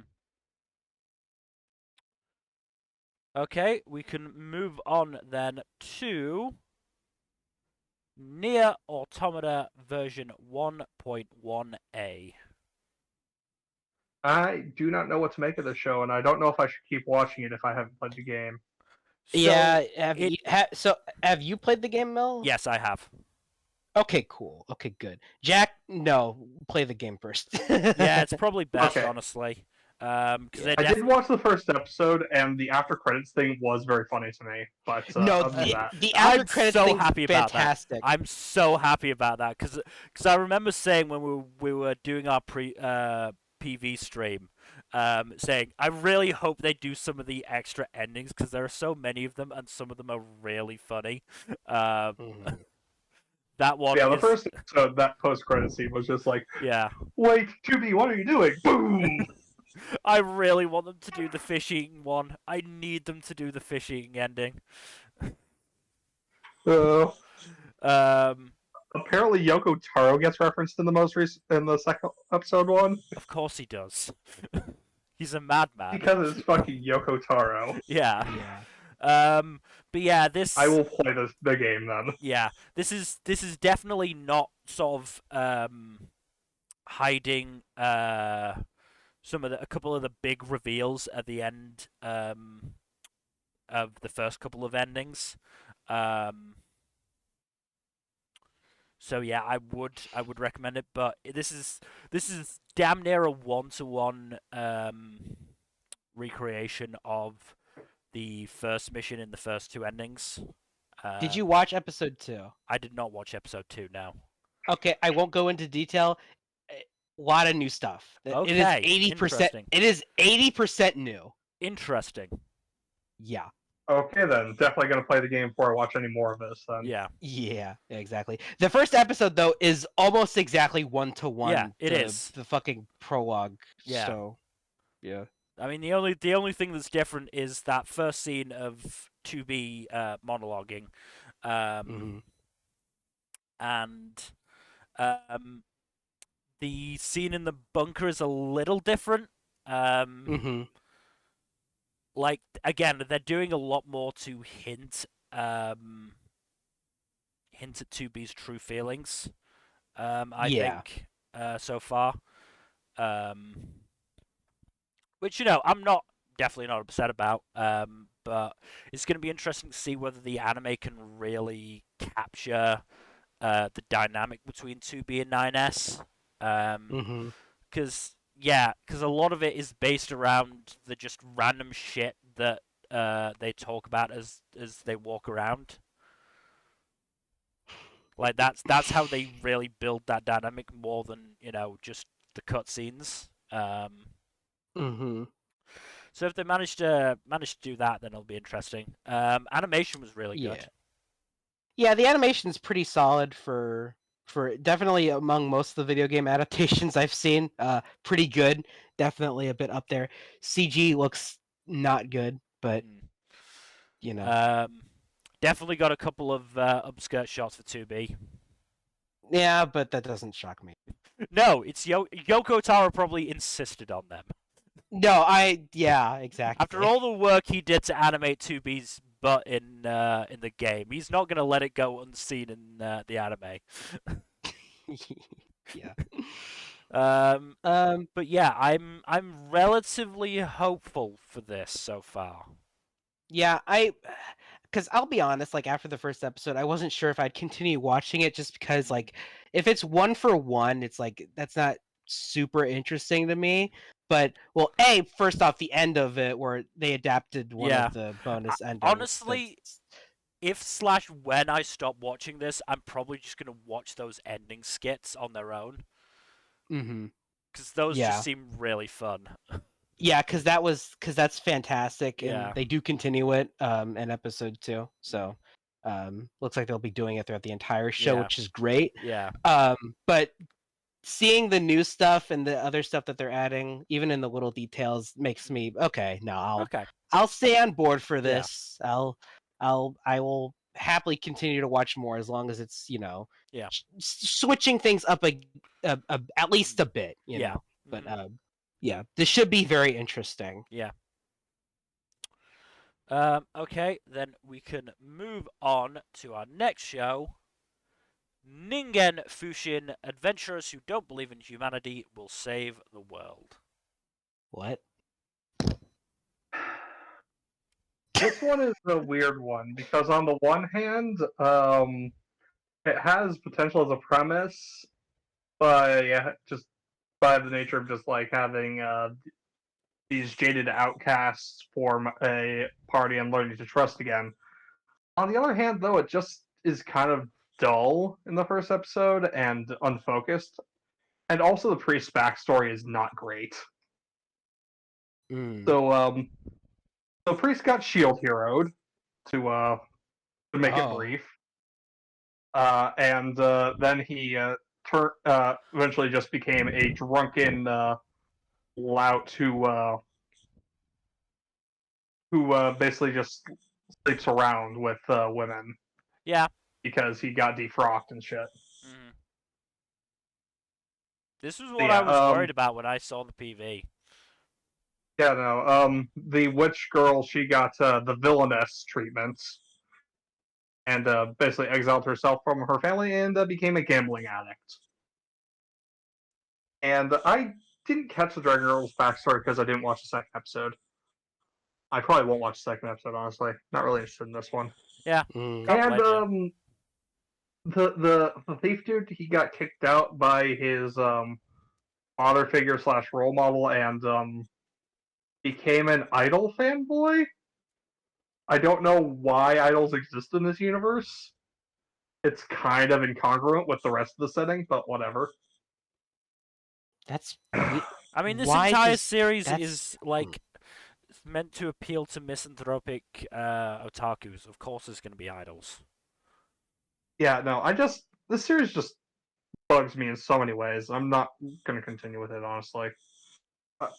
Like, it has potential as a premise. Again, like, jaded people learning to trust again. That has a lot of potential. But I just am not seeing it. And I'm not really interested in watching more. All right. Oh. So anime of the season. Fuck no. No. I thought you were making the joke about this next show. I mean, I no, could, but because our next show is Onimai, I'm Now Your Sister.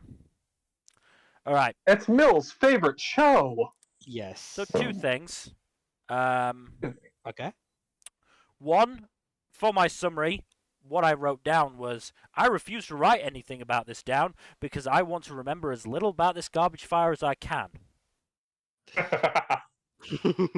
Two, the first thing I did after finishing that summary and after finishing the episode was Googling how to curse someone. Like, I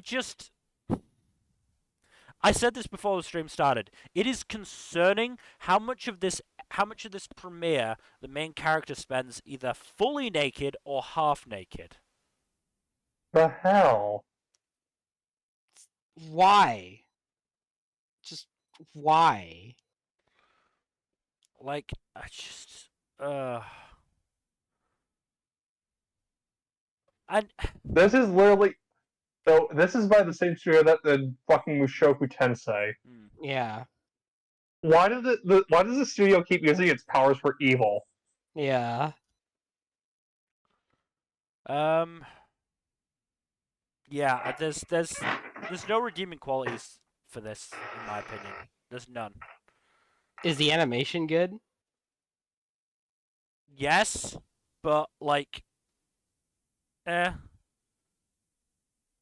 like it's not I just wanted enough. to confirm because It's not enough. The animation is and- fine. You know, it's what you'd Yeah. expect from Studio Bind. Yeah.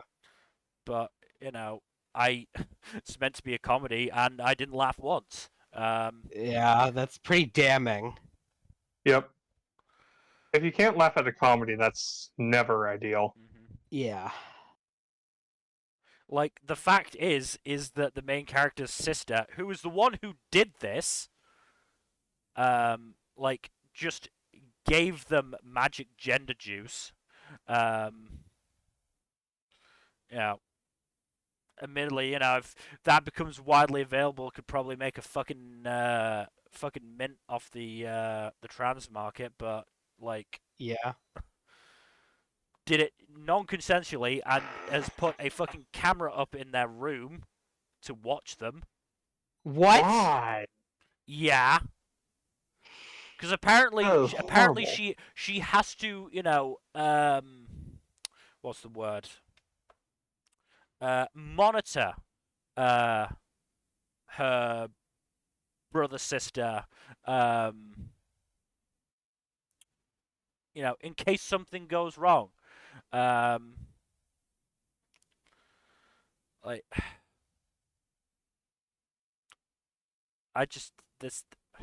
no, I don't want to say any more about this because it's just bad. It's just bad. I'm upset that this is now in my Crunchyroll history. Yeah. So, we will move on to Reborn to Master the Blade from Hero King to Extraordinary Squire. The third and final one of the gender bending anime this season. This is apparently one of the better good ones, one? thankfully. Yeah. I've heard. This is probably the best one in terms of actual quality. Yeah. I do like Inglis as a protagonist because it doesn't really focus too much on her changed gender. She just like reacts to it briefly at the beginning and then is like, okay, gonna learn to fight now. Gonna fight now. Yeah. So she's Um, Goku. Yeah, she is kind of hilariously. Oh yeah, no. Like first She's episode, hilariously battle hungry. yeah, she keeps hearing the names of like these incredibly powerful monsters. Like, ooh, I really want to fight that. That sounds strong. I can't wait to test my skills on that, whatever that is. Yeah. Mother, I require conquest.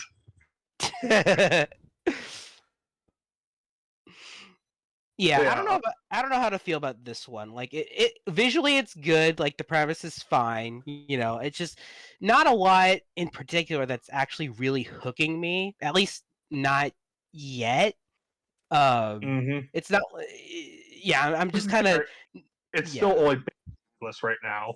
Well, Yeah. not baby. Yeah. She's 5 at this point, but Yeah. That's But, pretty, baby. Yeah. it does absolutely school a 14-year-old dickhead, though. Yeah, that was pretty satisfying. Yes, it was very As fun. absolutely as insane as the idea of that is, but it makes sense because it's English. But Okay.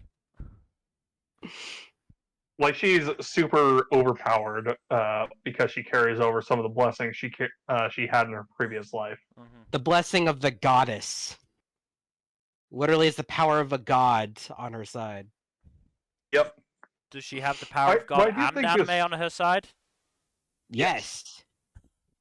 What I do think is fascinating so far is that the reason she chooses to reincarnate is because she was just so back when she was a he, Inglis was bogged down by just like the busy work and administrative stuff of building and running a kingdom, and really wanted to just be a regular warrior, and never had the chance to. Yeah. Oh, this And is basically the second chance of that. he doesn't regret, being the hero king and all that as well. But he was like, if given the chance, I'd like to, master my craft. Yep. So it's a different take on reincarnation stories than most, which is Yeah. nice. The one thing I am a bit iffy on is like the weird school uniforms that Inglis and her cohort appear to be wearing, because like that's what the Cleveland. Yeah. Those don't seem necessary.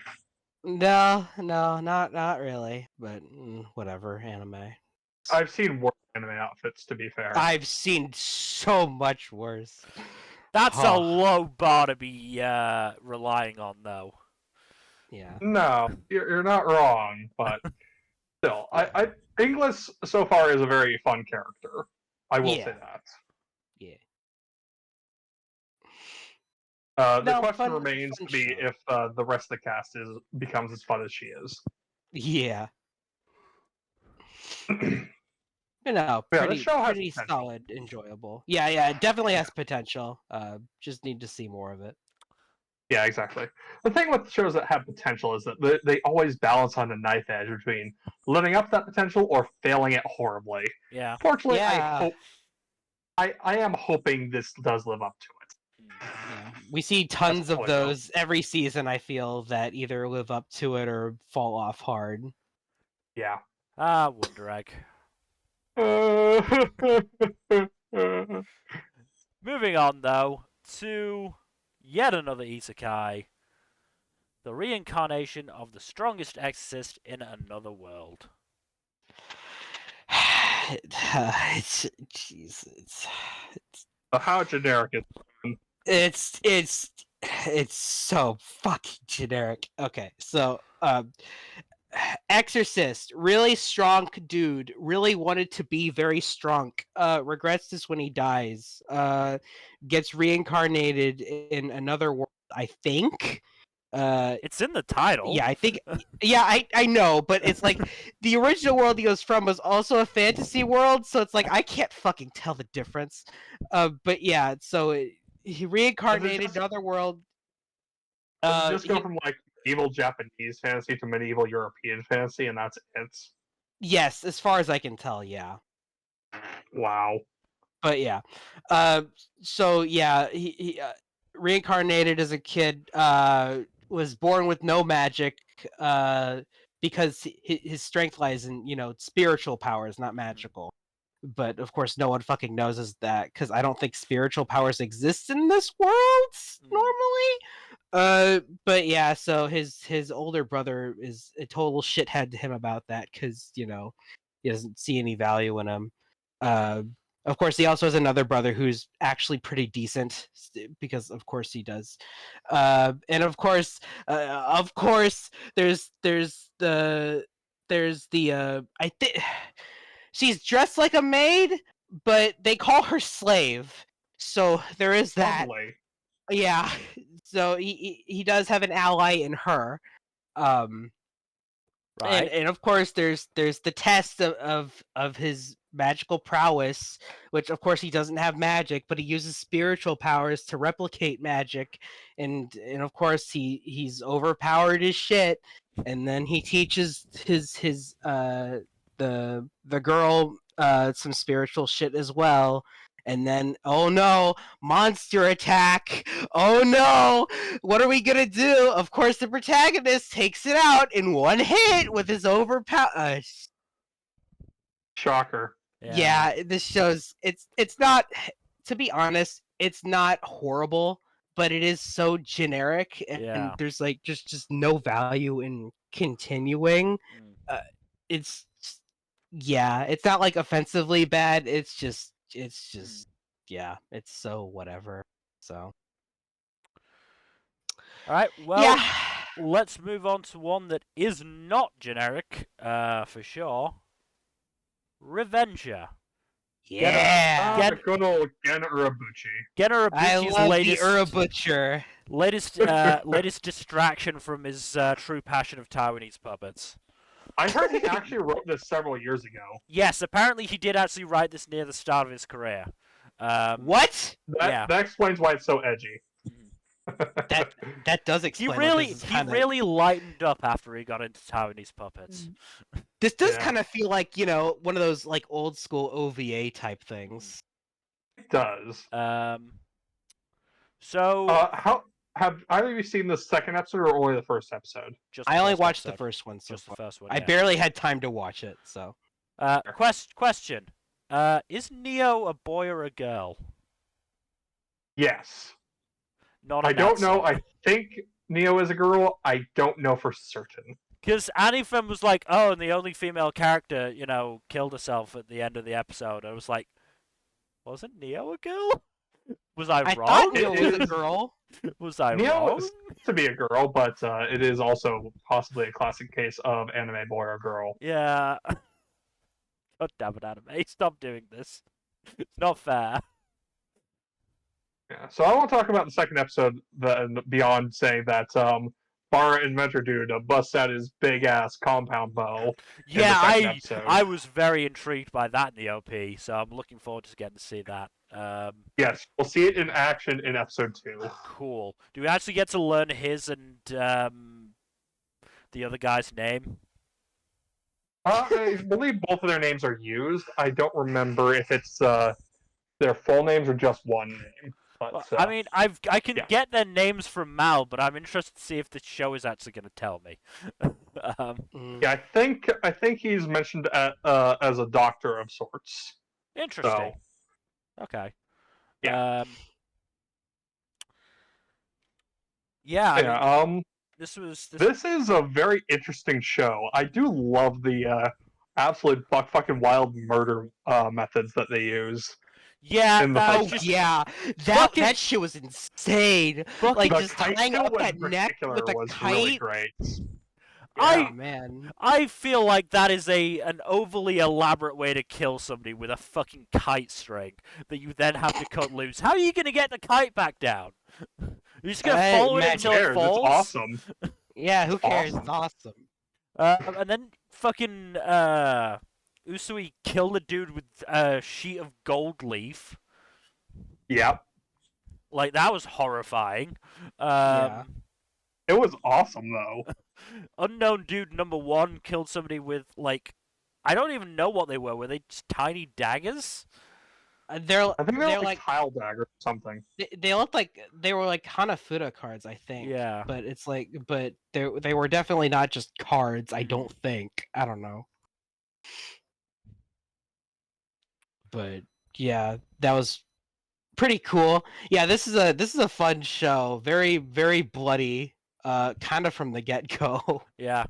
This is very much in the style of Urabuchi going through his edgy phase. Yeah, it's And, like, oh yeah, I finished the first episode. It's like, oh yeah, I forgot Urabuchi wrote this. There wasn't enough suffering for the protagonist yet. Yep. As Like, said, is he going to make it in time to save his fiance? Nope. No. As I said, he really mellowed out with the puppets because Thunderbolt Fantasy's protagonist doesn't suffer that much. I need to get back to that. You really do. I need to watch that at some point. You really, Like, really do. I will probably Apparently- soon. Yana Urabuchi has not put out anything new besides Taiwanese puppets since like 2015.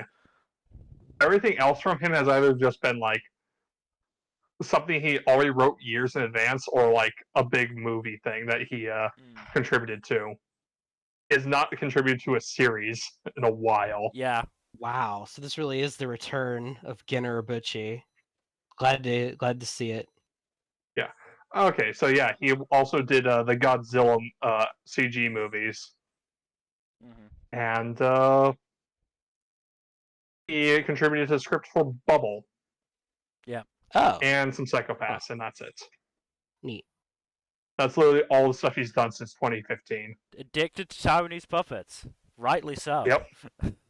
Apparently, the Monica movie 2 script is also something he wrote a while ago. Oh yeah, he wrote that shit back when I think Thunderbolt Fantasy originally finished or something along those lines. So He yeah. wrote that like maybe a year or two after finishing the first one. Yeah. So yeah, it'll be interesting to see what older Butchie does again. For better or for worse, yeah. Like, What do you mean for worse? Urabuchi is not perfect. No, He is but not. no, he's really not. But still, He has some hits, but he has some misses. yeah, He hits more often than he misses, but yeah. But yeah, we will. We'll have to see. I mean, it was interesting how Raizo tricked. I believe they are called the Revengers. yep, they are. Great. And It's straightforward. and how they basically just went, well, job's done. Whoever did it, it's still done. Yep.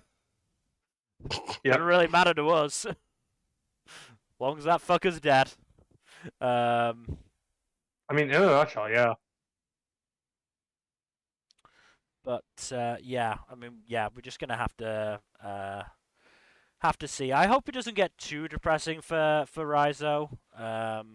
That would be a bit. Yeah. I mean, he's already kind of hit rock bottom, to be fair. Yeah, I'm just hoping that Urabuchi doesn't keep digging for him.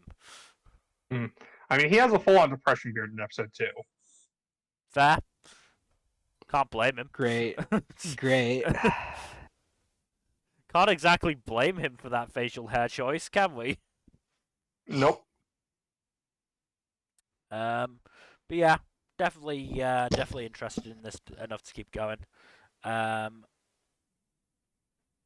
But we can move on to the last of the 5 shows with In Another World in their name. God damn. Saving 80,000 gold in another world for my retirement. Okay, so it's a little hard to talk about this one because, like, the premise that's in the title that literally does not matter until like the very end of the first episode, Right. and it's just like the entire first episode is this girl died supposedly and woke up in another world. She meets some of the locals, which they have their own language, which is not Japanese, which is pretty interesting because there's like this language barrier, and isekai rarely do that, so that was nice at least. But yeah, she befriends this girl. Uh, they get attacked by wolves. She accidentally isekais back to her home. Realizes she can go between worlds. It's this talking cat that apparently has seen other worlds and gives her the ability to break the language barrier and elaborates on her abilities and shit. She goes back, kills the wolves, makes some money, and goes, "Hey, I could make money in this world and also in my original world by selling shit from my home worlds in this new world." Yeah, yeah. I'll be honest, I was pretty bored. But at the same time, I also feel bad saying that because like we're not even much into the actual premise of this show yet. So it's like I can't judge it properly, except for that the first episode was just fucking boring. Um, but yeah, it's hard to judge proper. Yeah. Yeah. Um, she often since she's in another world, she often thinks back because like her brother was a massive nerd. He's dead now. Her brother was a massive nerd, so she keeps thinking back as to what he would do and what his advice would be. Which is just kind of that funny. just that very like very minor. Oh, he's dead now. Yeah. Yeah, I mean, like she's Don't on worry her about own. him. Like He's her dead parents now. and brother are fucking dead. Yeah. So she's totally on her own, and she has to has to support herself. But she has an inheritance, which is decent, but that's gonna dwindle as she gets through school and shit. So that's what gives her the idea to start saving up money in both worlds. Because also just in case she loses her Yeah. ability to isekai herself, she's like, okay, well, I'm stuck in this world. Uh, I still have the cash, so I'll be fine. But Right. yeah, it's just weird because it's like this revelation kind of just comes out of nowhere. Yeah. It's just so weird. It's like, looks at some gold and is like, hey, I could take advantage of the situation. Yeah. But I don't know. I'll watch at least one more episode just so I can actually judge this properly. Yeah. Because I'd feel bad dropping it before it actually got into the main plot. But yeah, the first episode, very unimpressed. Right. Nothing really particularly special there. So Okay. Then we can move on to our next show, which is Spy Classroom. This is a fun little show. I do like a good spy series, if I'm being honest. I want. Uh, but there have been a few issues with this one, namely the pacing in the first couple episodes has been a bit fast. mhm. At the same time, I've caught a few bits of foreshadowing here and there that have me really intrigued. I'm very curious as to where the show's how the show is going to develop and if it's going to slow down after the third episode or if it's going to just keep on going along at a fast pace. Okay, it is a light novel. Okay. It is a light novel adaptation, yes. Have you watched this one, Number? No, I was curious about it, but I wasn't quite sure about it just yet. So Honestly, like if you, I would say give it until episode 3 or 4 and find out how that plays out yeah, before checking it that's out. yeah, that's what I was probably gonna do. Yeah, I'll let you know how it winds up after the third or fourth episodes, Mm. because I am very intrigued by the show, and I do like that they have been setting up for a twist. I know the twist that is coming because I got spoiled on it, but I caught little bits of foreshadowing, and they're very subtle, but they are there if you look for them, Oh, okay, cool. which I do appreciate when a series goes out of its way to set up for a twist in a way that isn't easy to catch. Makes it feel all the more rewarding when you do catch the foreshadowing, you know? Yeah. My big concern is that they're going to try to rush the source material to just get as much in as possible, which is a fairly valid concern, if I'm being honest, but Mm-hmm. I do hope that they do slow down. Yeah.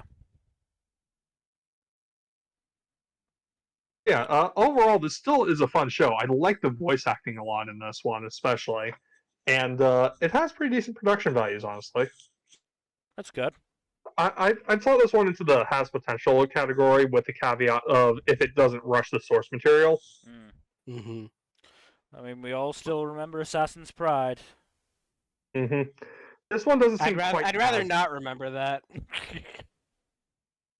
Yeah, no, this one, I think it has potential, and I am very much looking forward to seeing where it goes, and if it can pull off its story well or not. If not, I'll just read the light novels, honestly. Yeah. Yeah. Yeah, Okay. We can move on then to Sugar Apple Fairy Tale. Italy. Slavery is bad. Yep. Yep. Yeah, I just it to be fair to the show, it does make that very clear, kind of from frame one. So that's good. I'm intrigued by it so far. Not quite sure how to totally feel yet, but I liked episode 1. We have our girl here.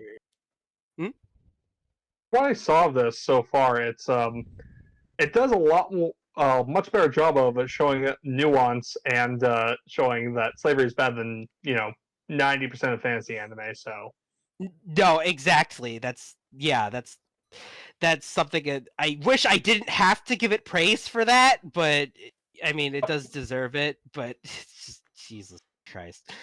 Okay, but yeah, our protagonist here, and she her mother was a silver sugar master, which like this world has like these apples that are apparently like turned into this really nice sugar that you do make good shit with, I guess. And to she wants to be a silver sugar master like her mom, but she has to travel quite a long way to participate in this fair.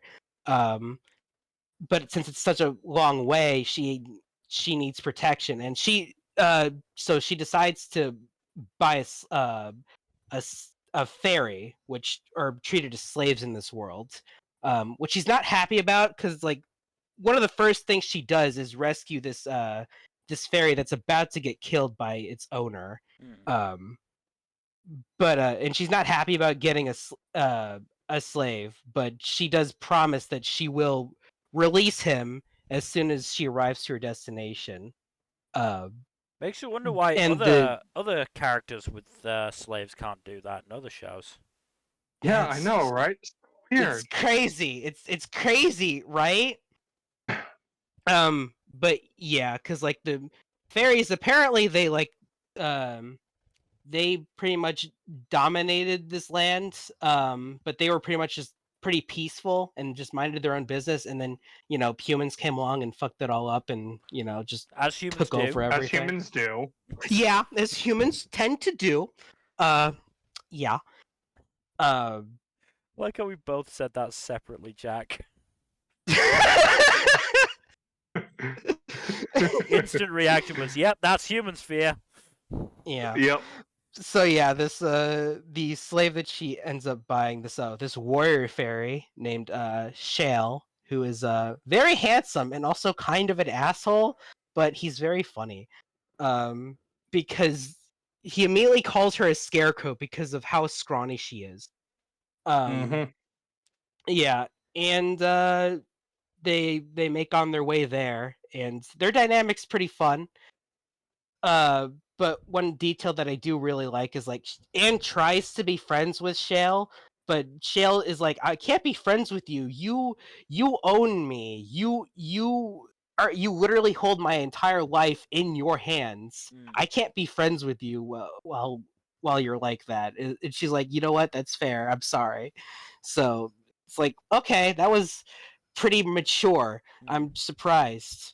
But yeah, and so handling it in a surprisingly decent way for a fantasy, which again, I wish I didn't have to praise that, but you know. It's kind of a sad state of affairs that we have to highlight that. Yeah. But yeah, so far it's pretty good.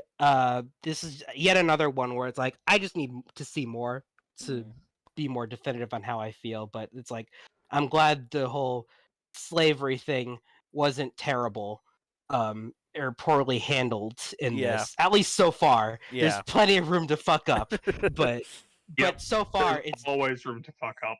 Yeah, but so far it's doing pretty well. Which is good. I'm glad to have a protagonist that is against slavery. The lowest fucking bar. Yeah. God. So fucked up. Anyways, yeah, pretty good. I'll stick with it for now. I'd like to see more. But yeah. Okay. Moving on then to The Tale of Outcasts. I've heard very mixed things about this one. How was it? I honestly kind of enjoyed it. Like, I think the main characters, Wisteria and Marbus, have a pretty decent dynamic. Like, certainly Wisteria felt confident enough to, tease Marbus, which was quite nice. Really fucking awful priest in this one. Really fucking awful. No, there's always an awful priest somewhere. Yeah. Glad to. So on a scale from Alexander Anderson to Kirei Kotomine, how awful are we talking? I don't know who that second person is again. Fate. I've not watched evil Fate. dude. Trying to kill a whole shit ton of people. Oh, not that evil. He's more on the lower personal end of evil. Okay.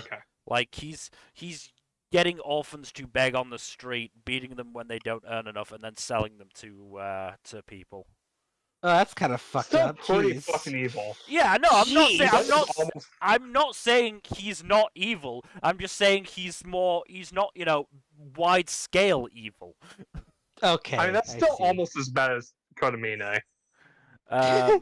That's fucked up. Like, jeez. Yeah. Selling orphans. Yeah. Also not great is the person that he sells Wisteria to in this episode is a serial torturer of young girls. Oh, lovely. And the priest knows that. Lovely. Luckily, Marbus arrives. Turns out that this torturer dude had made a deal with a demon. So Marbus got a fight in. Though because he tried to take Wisteria with him without forming a pact, it started rebounding on him, and he was like really struggling until Wisteria made the pact for him, which meant giving up her eyes. So I think she's now fully blind. Oh, that's fun.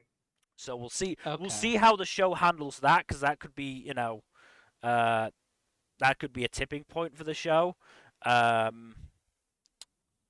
Also, like that it didn't try and insult our intelligence and try and hide the fact that the other white-haired character in the show was related to Wisteria. Because we also have a pair called Snow and Takinami, who are part of the Sword Cross Knights, who are hunting demons. Takanami is a typical samurai. Snow, who is Wisteria's brother, fucking uses a gun. And oh boy, I cast gun. oh boy, was he not happy to learn that this priest had sold a white-haired young girl to a torturer. Because he is So how did the priest wind up dying then? Can't remember if he died. Oh, okay. Because basically, like, Marbus was watching them interrogate this priest, and then he mentioned, Wisteria being sold to this guy, and both Marbus and Snow were like, "Gotta get the fuck out of here, then." So I don't think we actually saw what happened to him. I doubt it was great, honestly. Yeah, no. Or not. Yeah. Probably not. As said, obviously this episode was pretty much just set up for the main story, main narrative. So we'll see in the next couple of episodes how it does. But I enjoyed it well enough. I'm intrigued. So I'm happy to keep watching. What I'm not happy to keep watching, which means I'm not going to, is Why not? Technoroid Overmind, because this was No. fucking terrible. This was Really? Is like- it not anime of the year? like I said earlier when talking about Chilling in my 30s that Chilling was third worst and Onimai is obviously first worst. This is second worst. This was just Really? like 4 of the main characters are just androids who don't know how to live in the human world, and it's trying to make it funny, but it's just not. Like, it's just so dumb and stupid. Like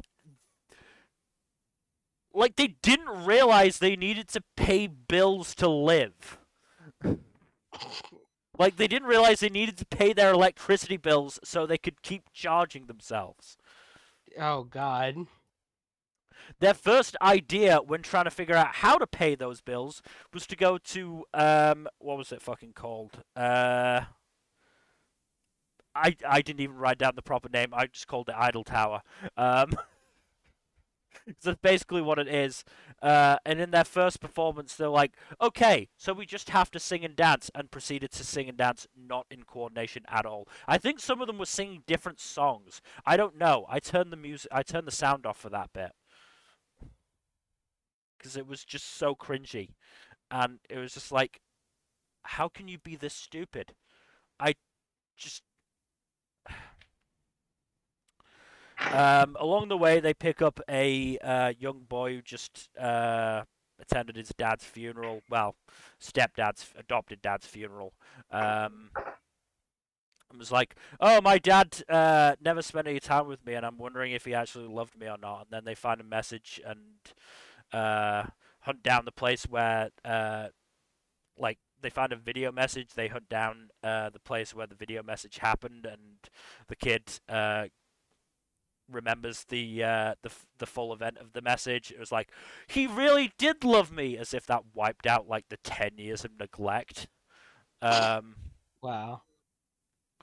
And it's at that point that our 4 wonderful heroes realize, oh, we've got to sing and dance in unison, like together, coordinated, and then they proceed to put on a perfect idol performance because of course they do.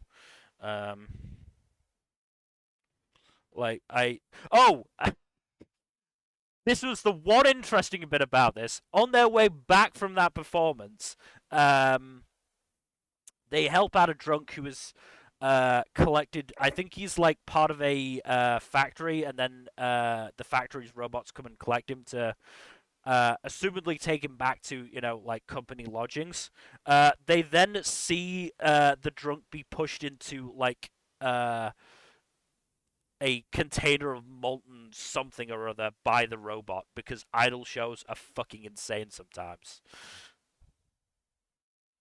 Like, this robot just fucking murdered a dude. Okay. If the rest of the episode wasn't terrible, I'd be interested to see where that goes. But it was terrible. I hate all 4 of them. They are all terrible. Like, they are all just so boring and unfunny. But yeah, like, just fucking... Why are idol shows so fucking weird? Some idol shows are just so fucking weird. Yeah. They gotta stand out somehow. I know, but like, robot murdering a dude? I just don't understand. Oh no, this is not a good show, not a good premiere. So you're looking forward to episode 2? No. I might skim, like, watch the first couple of minutes to see if they mention the robot murdering the dude. I might. I'm just slightly interested to see where that bit goes. I don't care about them becoming idols. And them trying to live in human society. Maybe they'll just go, oh, hey, the robot's, letting that guy have a nice hot bath. Okay, let's go. Who the fuck knows? I don't... They're that dumb. They are that dumb. But we should move on to our next show, which is Tokyo Revengers Christmas Showdown. Now on Disney Plus. It's actually on Hulu over here in the States. Yeah, well, I don't have Hulu. Oh, that's fair. That's fair. Yeah, So they just stick everything on Disney Plus. Yeah. Yeah, have you watched this one yet, Nmbr? Not yet. No, I'm going to, but I just didn't make time for it yet. Yeah, it's hard for me to watch Hulu because it's a pain in the ass for me to watch on desktop, so I have to watch it on the app. And it's not on my account, so I have to watch it through another account, which is sometimes in use, so that's always a pain in the ass. Yeah. This is a very good start to the season, I think.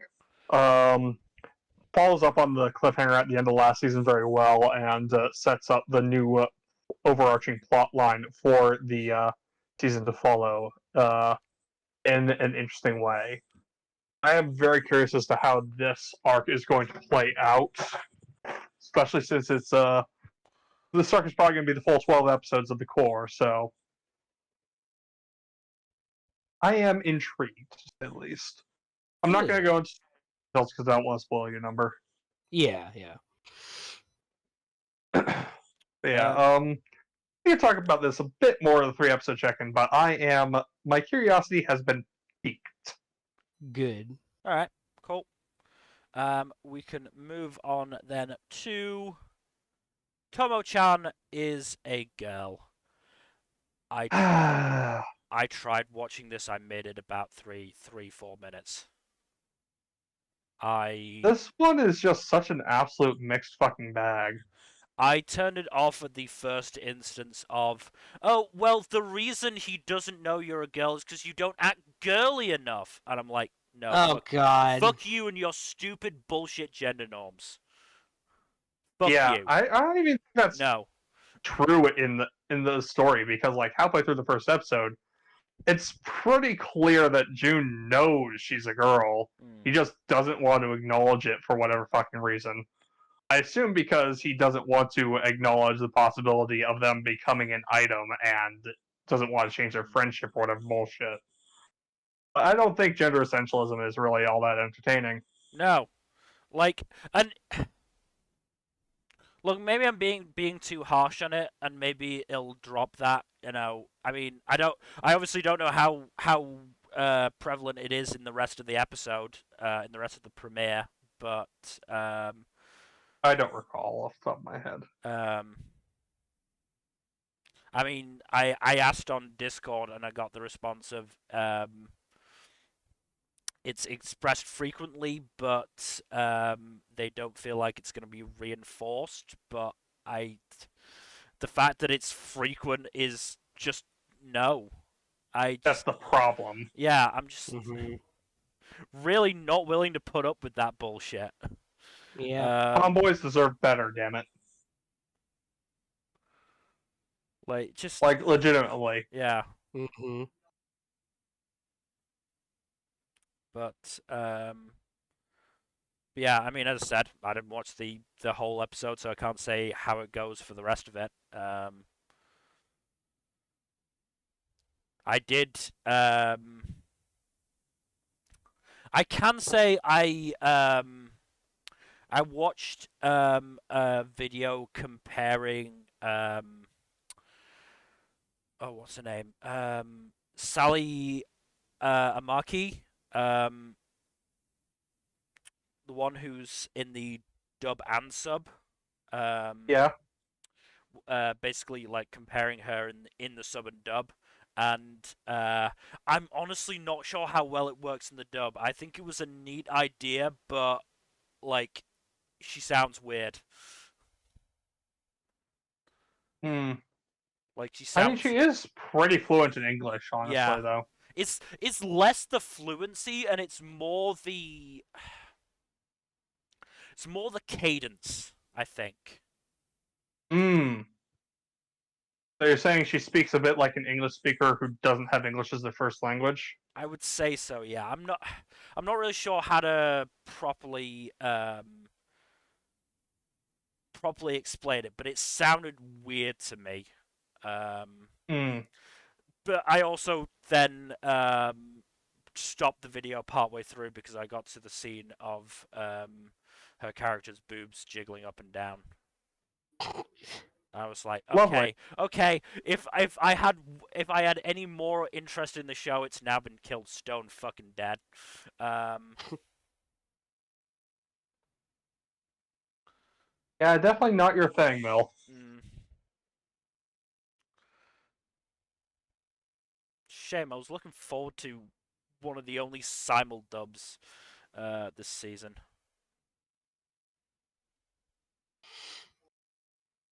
Yeah, Just want to watch more dubs. unfortunate. Maybe I'll find a show that's gonna get a dub and just say, all right, I'm just gonna wait until the dub comes out. Good luck with that. But yeah. Nmbr, did you watch this? Tomo-chan, no. Yeah. All right. I can't imagine why you skipped this number. Why would you possibly skip? It's just like it's just like I considered it for like 2 seconds, but it's like the premise just didn't really interest me. It's like I'm good. I've seen better romantic comedies. I think there are better ones this season, honestly.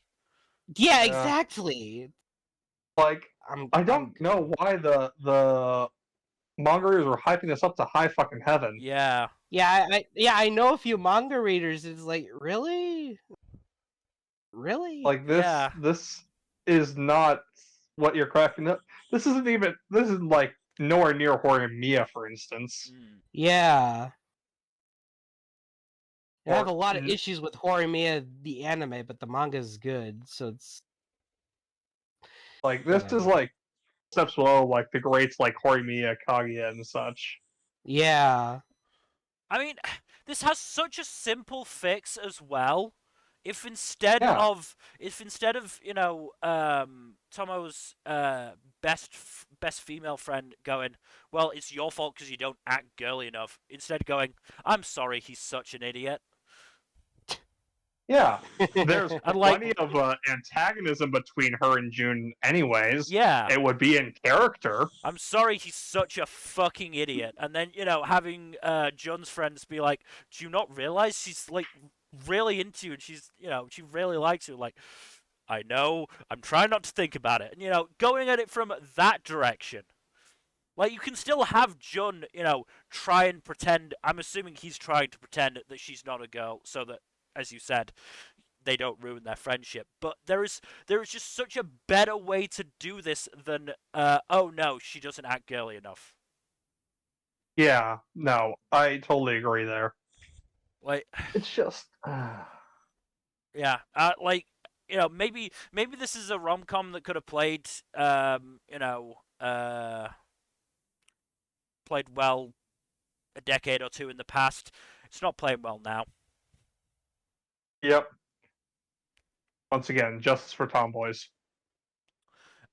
Speaking of a decade or two in the past, though, we move on to Trigun Stampede. So how is it, Nmbr? Trigun Stampede. Okay, so before I say anything, I do need to make this clear. I just feel like it needs to be said. So, because like the situation around this show is a little weird, because it's like it's the second adaptation of Trigun, although it's also kind of not. It is a new take on Trigun, which I will get into my feelings on that later. But on its own, I did enjoy it. I did enjoy the first episode. It's gorgeous because, of course, it is. It's Studio Orange. Studio Orange, yeah. The masters of CG. But what about the studio that did X-Arm? Okay. We don't talk about them, and we hope they never make anything again. But yeah, no. But yes, I am very intrigued. I did not watch the original Trigun or read it just yet. I probably will watch the original while airing. But I really enjoy Vash. And the setting as a whole is very interesting to me. And the situation between him and his brother is also very enticing. So I did really enjoy it. Just trying to figure out what's going on moving forward. But yeah, this is a completely new take on the original manga, of which some people have taken issue with, which is more or less understandable. Yeah, because like some of the changes they've made. I was actually considering watching, and then I saw some of the changes they made, and one specific change pissed me off so much that I refused to watch this. Yeah, understandable. Because like one of the changes they did make was completely removing one of the female characters, which was a change that pissed me off. Yeah, which is certainly a choice. Yeah. Yeah, they not only removed her, they replaced her with a jaded middle-aged alcoholic, who we definitely don't have enough of in anime. No siree. No. Are you trying to stop Kenjiro Suda from working?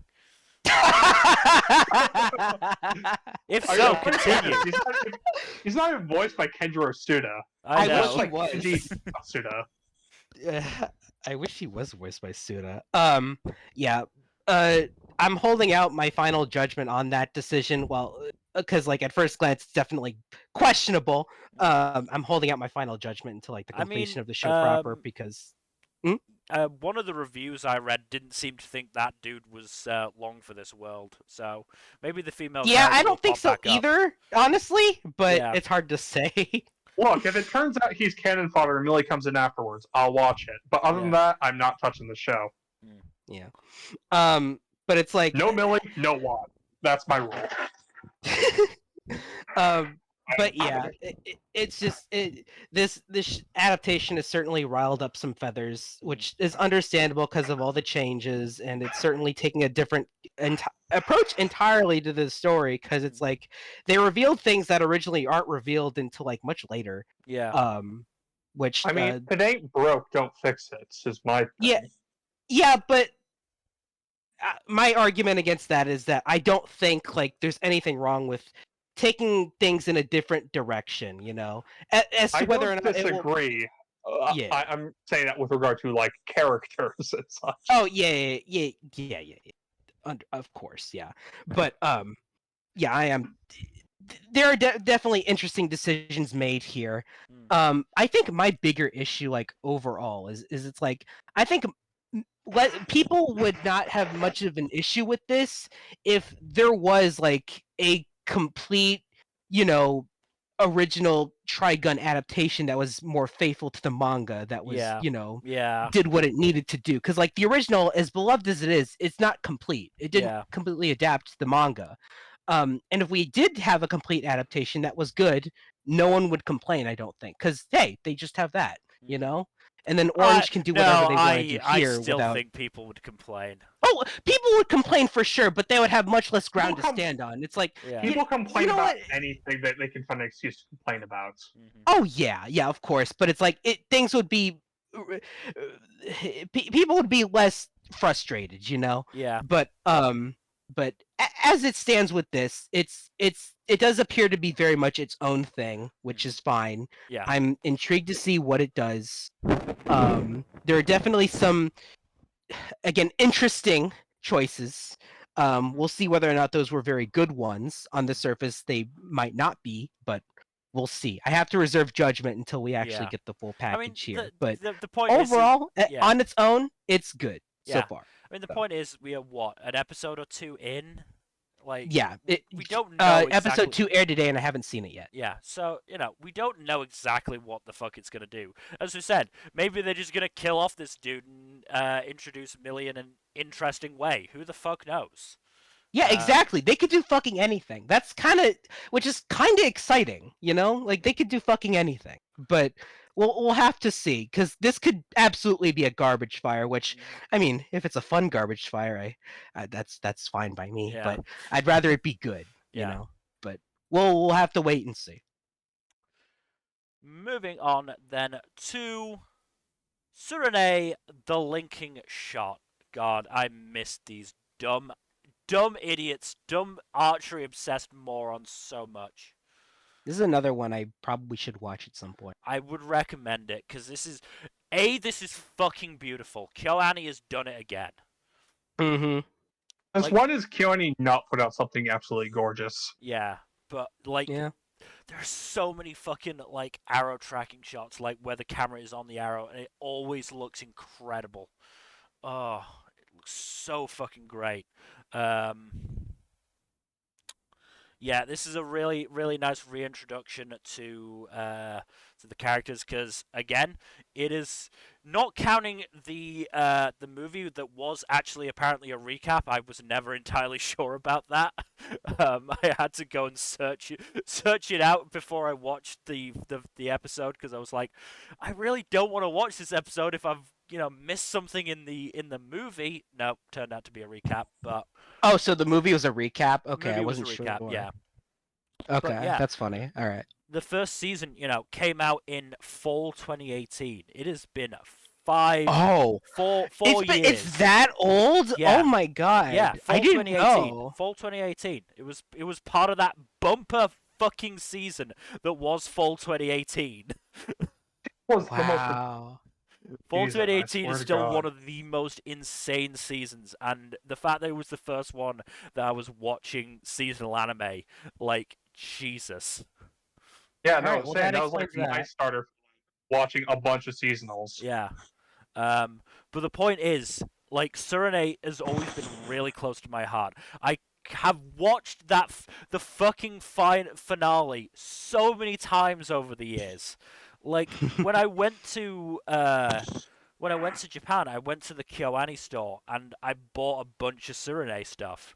It was actually only a couple of weeks, maybe a month before the fire happened. So I was glad to have been able to patronize them in that way. So yeah, I really love Tsurune, but I just forgot how much I loved these idiots. They're so obsessed with archery. They're preparing for their sports festival, and they hear somebody shooting, and they all run, and 3 out of the 4 who come running are like, damn it, Minato, why are you shooting when we can't? And then, Seiya has to turn up and tell them, no, none of you are allowed to shoot, you idiots. Come on.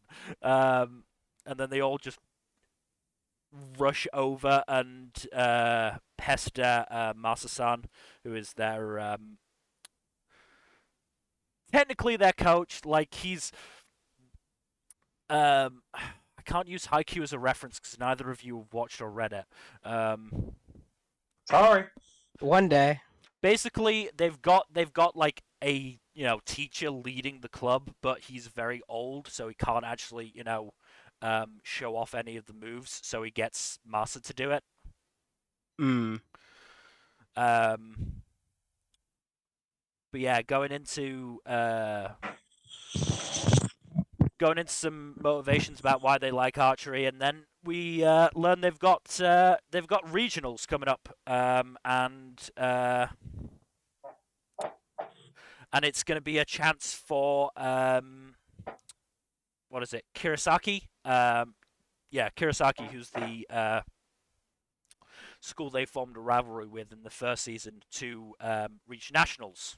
So we're going to be, I assume. Yeah, my bet. Here's my bet. Just very early on, based on this premiere, because we also got introduced to a new dude in a new school who's like, "Oh, I can't believe that Kirasaki lost in the prefectural finals. I'm gonna destroy the school that did it in return." So I'm betting regionals. Kazemai, who's the protagonist school, gets knocked out by those dudes, and Kirasaki makes it to nationals, and then they, face each other at nationals again. That sort of thing. But I'm so looking forward to it because I fucking love this series. So much, so fun, and just so well animated.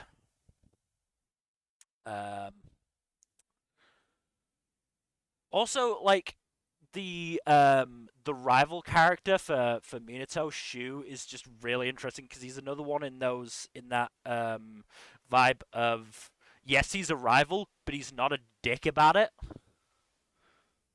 Like his whole motivation in season 1 was just to shoot at the top of their skill with Minato again. To the point where it actually fucked him up in the finale to be shooting with a properly firing Minato again. So, like, I really like Shu as a rival character. So, yeah, no, Tsurune, absolutely wonderful show. Season 2 looks to be going taking off right where season 1 left off. But we should move on to our next show, which is Unite Up. This was actually pretty good. Really? I actually kind of liked this. What? Yeah. The idol bullshit? Yeah. Wow. Huh? I was actually pretty okay with this. Okay. Like, obviously, we need to see where it's gonna go from here.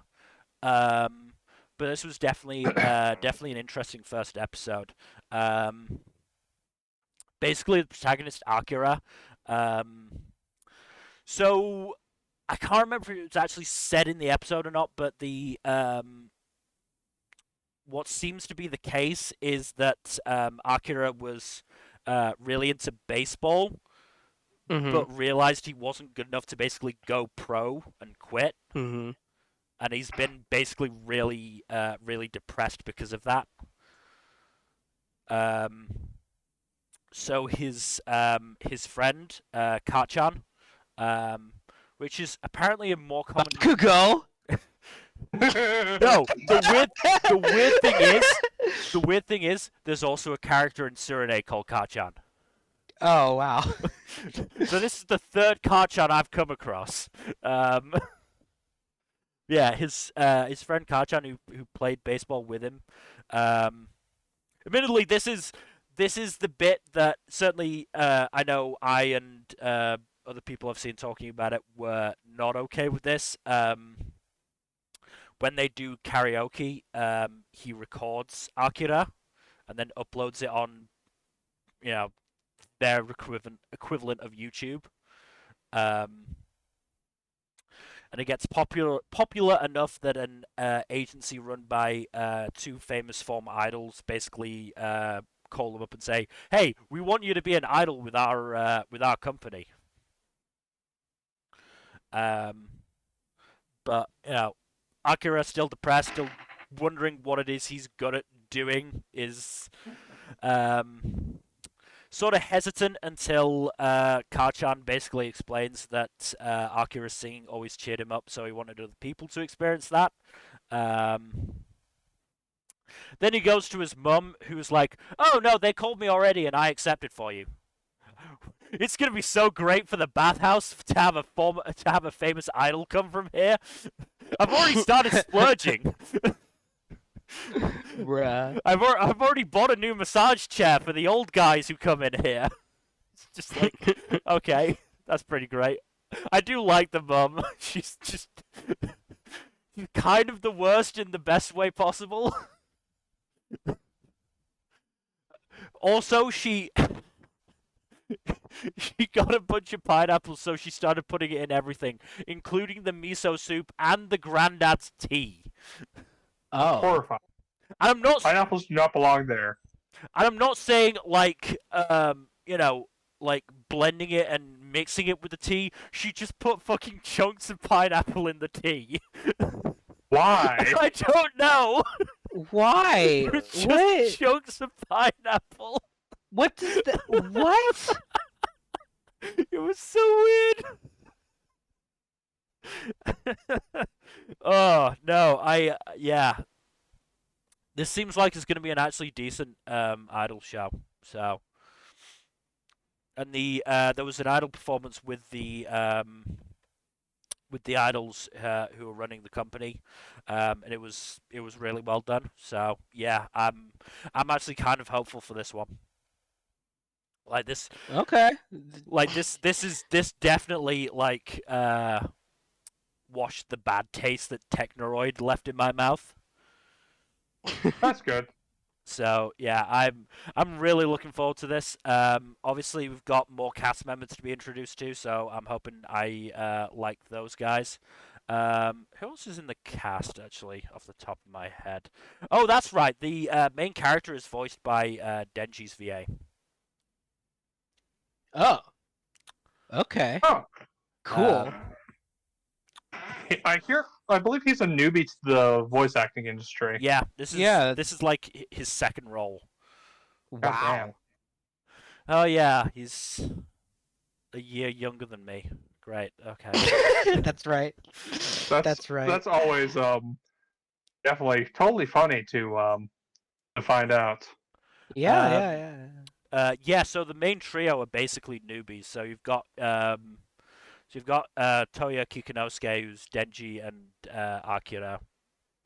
Hirai Amon, who hasn't been in anything, and Yamaguchi Ryotaro, who has only been in this and Futsal Boys, actually, as it turns out.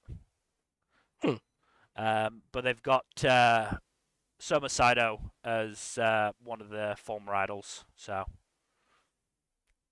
they do still have some big names in there. But yeah, I surprisingly liked this. I really wasn't expecting to enjoy it. I really did just go in with an air of, all right, let's get this over with. It'll just be another idol show, and I was like, oh, this is actually kind of cool. It's actually kind of enjoyable. I actually quite like this. Yeah. Okay. Well, I guess if you feel the same way after a few more episodes, I might have to Yeah. give a look. See. Yuki Hayashi's doing the fucking music. Of course. God damn it. He does the weirdest music sometimes. Yep. He did the music for Love or Play for some reason. Oh. He just does the music for some weird stuff. Oh, this is Cloverworks? Okay. Yeah. Huh. The director has done work on Kaguya, Dress Up Darling, Wonder Egg. Assistant director on the first season of One Punch Man.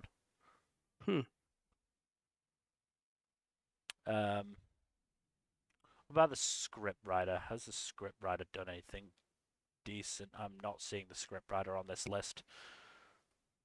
Series compositor. Did script writing for Spy Family, script writing and series composition for Akebi, script writing for Shadow's House, and script writing for Darling in the Franxx. So, yeah. Could be good, could be bad, we'll see. Yeah. Yeah, as I said, I surprisingly looking forward to more episodes of this.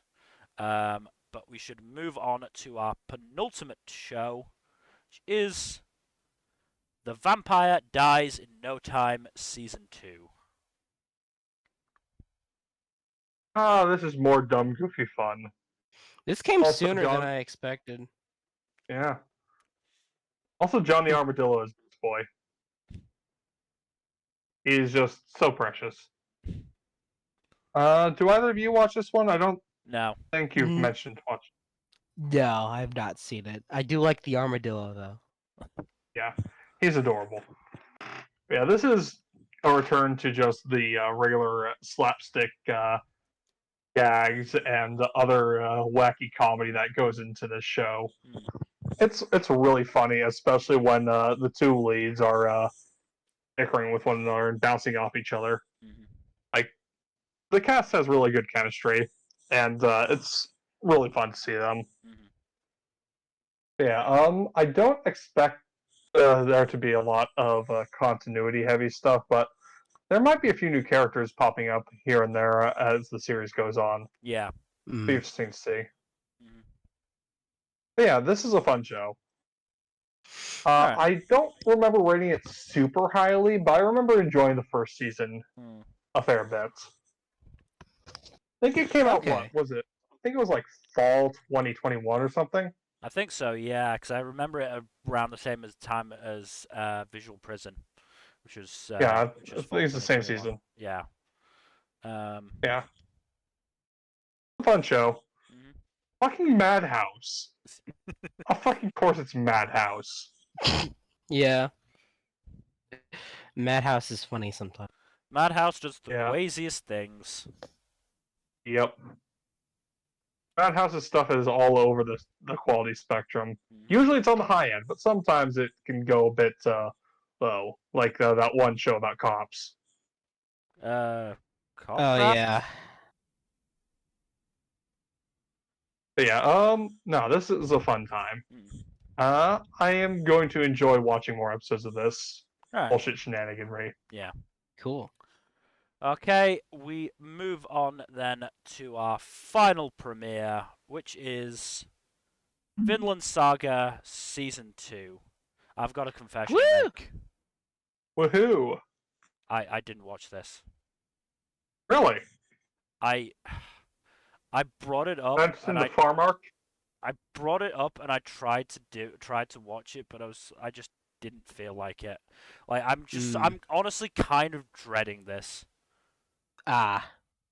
To be fair, in the first episode of the season, Thorfinn only shows up at the very end. Yeah. This season will be very, very different from what came before. I will tell you that. That's sort of it the issue. Like, not your issue? no, that's sort of the issue.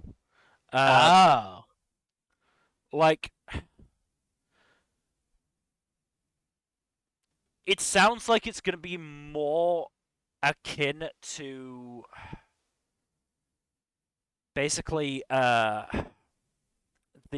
like philosophy stuff from that one episode in season 1. I think it was like 19. And honestly, Oh yeah, that philosophical debate between the priest and Canute. Canute, yeah. And I kind of despised that. I mean, it didn't feel so much philosophical so far as introspective, which isn't the same thing. Yeah. Yeah. It's closer to introspective than it is anything else, really. But it's a lot. It is a lot. But it's things do calm down in comparison to what happened before. a lot of what happens here early on is mostly chill, and not to go into too much detail, but it is mostly Thorfinn looking back on his previous actions and deciding what to do from here. Yep. Also, the premiere makes it vividly clear that Vikings are, as a general rule, colossal assholes. Oh yeah. Like, there is Yes. no glorifying of the Viking use of violence in Yeah. the episode. We also meet Einar. Poor Who was Einar. yeah, poor Einar. Does not Man. have a good time. No, he really just gets the fucking worst of it. Oh man, that poor dude. But he will basically become Thorfinn's support from here forward. That's nice. Thorfinn needs a Yeah. support system. He Yeah, badly he needs a support really system. does. He really does. He does.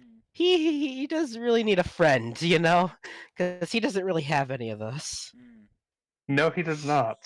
Yeah, but yeah, it's the return of Vinland Saga, but it's gonna be very, very different. But still very good. I'm glad that technically a studio change doesn't seem to have changed too much, considering it looks pretty much the I think exact they brought same. over a lot of the same staff, yeah. Yeah, they brought up, as far as I know, they brought up pretty much like all the same staff, so that's good, of course. Thank goodness. Yep. Oh yeah. I mean, it continues to be weird then why fucking Studio Wit let it go. I don't know. Studio Wit is puzzling me because on the one hand, they put out some really good shit, and yet on the other hand, they keep dropping their shit off with Mappa. Two of their biggest shows ever, they just handed over to Mappa. Yeah. Yeah. Like, why? They have been putting out some really good shit lately too, with Yeah, Ranking of they Kings and Spy Family. They have. Please don't drop either of those, please.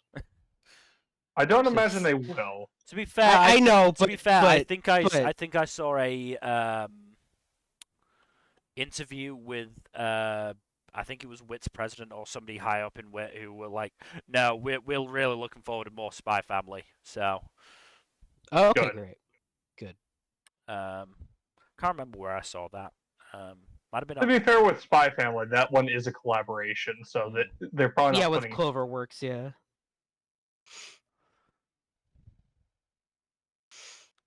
But yeah, Vinland Saga is back, and it's very good. It's going to get very crazy, but we'll be chilling for a while though, and dealing with some good old PTSD.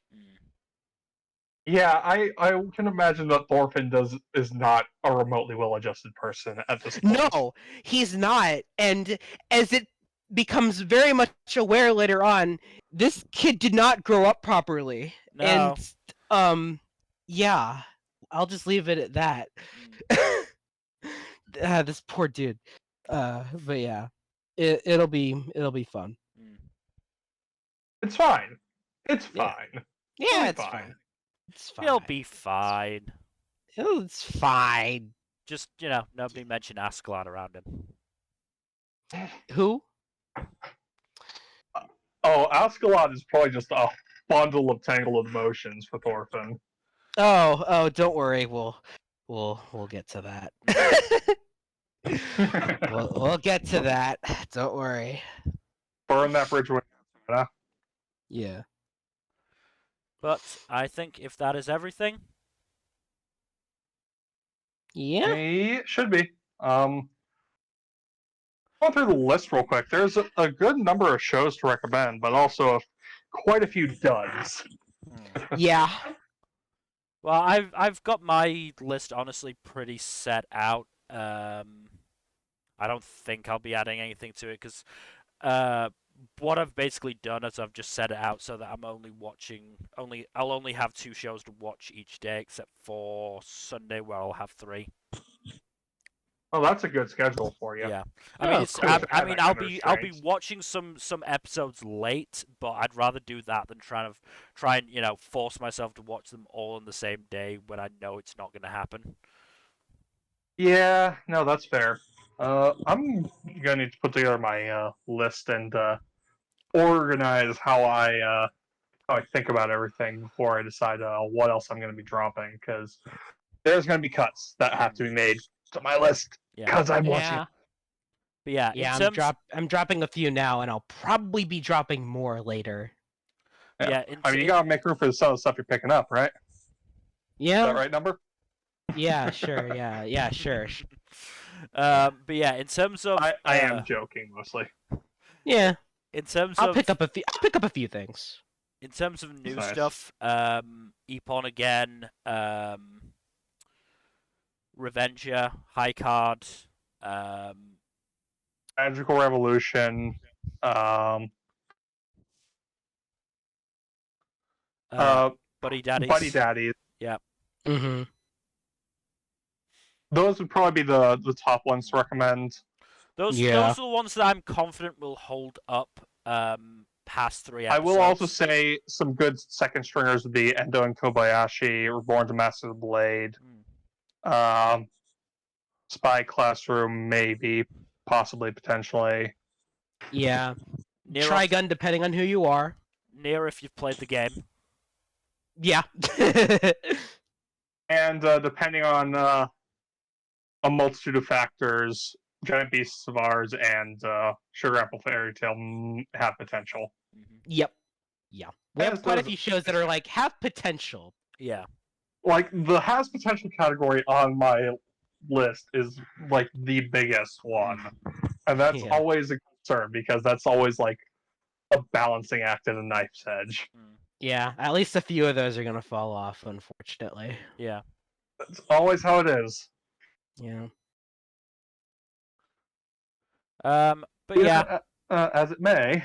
yeah, that is everything then. So thank you everybody for watching. Hopefully you have enjoyed, and hopefully we've given you some ideas of what we think is good this season, what we think is terrible. Cough, only my. Yeah. I didn't even bother to try to actually cough. I mean, I coughed while saying the word cough. So I did it doubly. I'm used to doing that more in text. So but yeah, so hopefully you've enjoyed. In terms of future stuff, tomorrow I think we are doing D&D tomorrow. Yes, everyone should be available unless there's like a last minute cancellation. Yeah. Tuesday and Thursday we should be doing some more gaming, and then next Saturday is Thursday we are doing finally discussing WandaVision. One division. That whole mess of a show. It's actually going to be interesting to discuss it after Multiverse of After Madness. like a year and a half of 2 years now of introspection, retrospection rather. And as I said, after Multiverse of Madness, because that is gonna somewhat impact, I think, how we feel about the show. WandaVision was infinitely better than Multiverse of Madness. Fucked things up quite substantially. But so Saturday gaming, maybe a tier list, we'll see. Our 3+ episode check-in will be the 28th, so look forward to that. Woohoo! Otherwise, again, thank you for watching. Please do give us a follow here on Twitch and on Twitter at storytime_net. And otherwise, we hope to see you tomorrow for more D&D. Good night. Later. Bye.